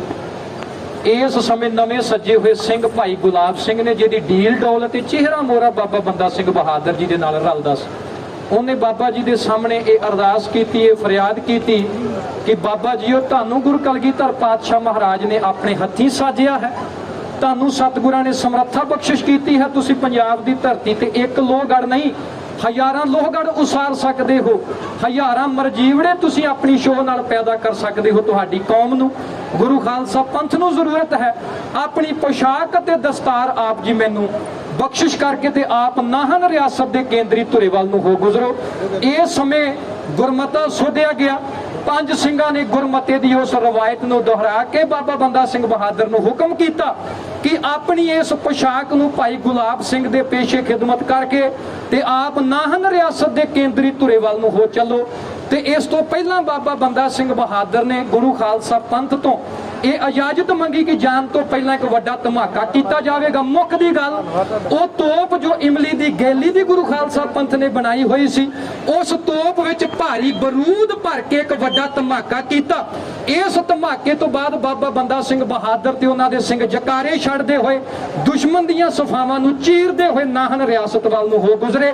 ਮੁਨੀਮ ਖਾਨ, ਰੁਸਤਮ ਖਾਨ ਤੇ ਬਹਾਦਰ ਸ਼ਾਹ ਹੱਥ ਮਲਦੇ ਰਹਿ ਗਏ। ਜਿਸ ਕਰਕੇ ਉਹਨਾਂ ਨੇ ਲੋਹਗੜ੍ਹ ਖਾਲਸਾ ਰਾਜ ਦੀ ਰਾਜਧਾਨੀ ਨੂੰ ਘੇਰਿਆ ਸੀ, ਉਹ ਉਹਨਾਂ ਦੀ ਮੁਹਿੰਮ ਸਿਰੇ ਨਾ ਚੜੀ, ਕਿਉਂਕਿ ਲੋਹਗੜ੍ਹ ਦੇ ਉੱਪਰ ਮੁਗਲ ਫੌਜਾਂ ਦਾ ਕਬਜ਼ਾ ਤਾਂ ਹੋ ਗਿਆ, ਪਰ ਗੁਰੂ ਖਾਲਸਾ ਪੰਥ ਦਾ ਜਥੇਦਾਰ ਉਹਨਾਂ ਦੇ ਹੱਥ ਨਹੀਂ ਆਇਆ। ਇਸ ਤੋਂ ਬਾਅਦ ਸਾਧ ਸੰਗਤ ਜੀ, ਗੁਰੂ ਖਾਲਸਾ ਪੰਥ ਦੀ ਇਸ ਜੰਗ ਦੇ ਵਿੱਚ ਫਤਿਹਯਾਬੀ ਰਹੀ। ਇਸ ਤੋਂ ਅਗਾਂਹ ਬਾਬਾ ਬੰਦਾ ਸਿੰਘ ਬਹਾਦਰ ਜੀ ਨਾਹਨ ਰਿਆਸਤ ਵੱਲ ਗਏ। ਇਸ ਤੋਂ ਅਗਾਂਹ ਬਹਿਰਾਮਪੁਰ, ਪਹਾੜੀ ਰਿਆਸਤਾਂ, ਬਟਾਲਾ, ਰਿਆੜਕੀ, ਕਲਾਨੌਰ ਦੀਆਂ ਮੁਹਿੰਮਾਂ ਦਾ ਆਗਾਜ਼ ਹੁੰਦਾ। ਅਗਾਂਹ ਸਮਾਂ ਬਣਿਆ ਤੇ ਅਗਲਾ ਇਤਿਹਾਸ ਆਪ ਜੀ ਦੇ ਸਨਮੁਖ ਸਾਂਝਾ ਕਰਾਂਗੇ। ਸਾਡੇ ਸਤਿਕਾਰਯੋਗ ਵੀਰ ਜੀ, ਜਿਨ੍ਹਾਂ ਨੇ ਗੁਰੂ ਖਾਲਸਾ ਪੰਥ, ਪੰਜਾਬ ਦੀ ਚੜ੍ਹਦੀ ਕਲਾ ਤੇ ਬੰਦੀ ਸਿੰਘਾਂ ਦੀ ਰਿਹਾਈ ਵਾਸਤੇ ਮਾਇਆ ਅਰਦਾਸ ਕਰਵਾਈ ਹੈ। ਸਤਿਕਾਰਯੋਗ ਮਾਤਾ ਜੀ, ਜਿਨ੍ਹਾਂ ਨੇ ਘਰ ਦੇ ਤੰਦਰੁਸਤੀ ਵਾਸਤੇ ਜੇ ਕੁਝ ਵੀ ਉਹਨਾਂ ਦੀਆਂ ਔਕੜਾਂ ਨੇ ਉਹਨਾਂ ਨੂੰ ਦੂਰ ਕਰਨ ਵਾਸਤੇ ਛੇਵੇਂ ਪਾਤਸ਼ਾਹ ਦੇ ਢਾਡੀ ਜਾਣ ਕੇ ਮਹਾਰਾਜ ਦੇ ਸਾਹਮਣੇ ਅਰਦਾਸ ਬੇਨਤੀ ਕਰਵਾਈ ਹੈ। ਸੋ ਇਹ ਪ੍ਰਸੰਗ ਗਿਆਨੀ ਕੁਲਵੰਤ ਸਿੰਘ ਜੀ BA ਤਿੰਨਾਂ ਦੀ ਕਲਮ ਵੱਲੋਂ ਲਿਖਿਆ ਹੋਇਆ ਤੇ ਮਾਝੇ ਦੀ ਧਰਤੀ ਦੇ ਉੱਪਰ ਢਾਡੀਆਂ ਨਾਲ ਅਥਾਹ ਪਿਆਰ ਕਰਨ ਵਾਲੇ ਬਾਬਾ ਮੌਜਦਾਸ ਜੀ ਤਿੰਨਾਂ ਨੇ ਜੋ ਉਹਨਾਂ ਦਾ ਸਰਮਾਇਆ ਛਾਪਿਆ, ਤਿੰਨਾਂ ਤੋਂ ਇਹ ਪ੍ਰਸੰਗ ਢਾਡੀ ਜਥੇ ਨੂੰ ਪ੍ਰਾਪਤ ਹੋਇਆ। ਆਓ ਸਾਧ ਸੰਗਤ ਜੀ, ਅਗਲੀ ਕਾਰਵਾਈ ਗੁਰੂ ਘਰ ਦੇ ਦੀਵਾਨ ਚੜ੍ਹਦੀ ਕਲਾ ਵਾਲੇ ਸਿੰਘ ਭਾਈ ਅਮਰ ਸਿੰਘ ਜੀ ਉਹ ਤੁਹਾਡੇ ਨਾਲ ਸਾਂਝੀ ਕਰਨਗੇ। ਦਾਸ ਦੇ ਜਥੇ ਨੂੰ ਦਿਓ ਇਜਾਜ਼ਤ, ਗੱਜ ਕੇ ਆਖੋ ਜੀ ਨਾਨਕ ਨਾਮ ਚੜ੍ਹਦੀ ਕਲਾ, ਤੇਰੇ ਭਾਣੇ ਸਰਬੱਤ ਦਾ ਭਲਾ। ਵਾਹਿਗੁਰੂ ਜੀ ਕਾ ਖਾਲਸਾ, ਵਾਹਿਗੁਰੂ ਜੀ ਕੀ ਫਤਿਹ। ਵਾਹਿਗੁਰੂ ਜੀ ਕਾ ਖਾਲਸਾ, ਵਾਹਿਗੁਰੂ ਜੀ ਕੀ ਫਤਿਹ। ਇਹ ਸਨ ਭਾਈ ਗੁਰਸੇਵਕ ਸਿੰਘ ਜੀ, ਗੁਰਸੇਵਕ ਜੀਤ ਸਿੰਘ ਜੀ, ਧਰਮ ਪ੍ਰਚਾਰ ਕਮੇਟੀ, ਸ਼੍ਰੋਮਣੀ ਗੁਰਦੁਆਰਾ ਪ੍ਰਬੰਧਕ ਕਮੇਟੀ ਦਾ ਬੜਾ ਚੜ੍ਹਦੀ ਕਲਾ ਵਾਲਾ ਜਥਾ, ਜਿਨ੍ਹਾਂ ਨੇ ਆਪ ਜੀ ਨੂੰ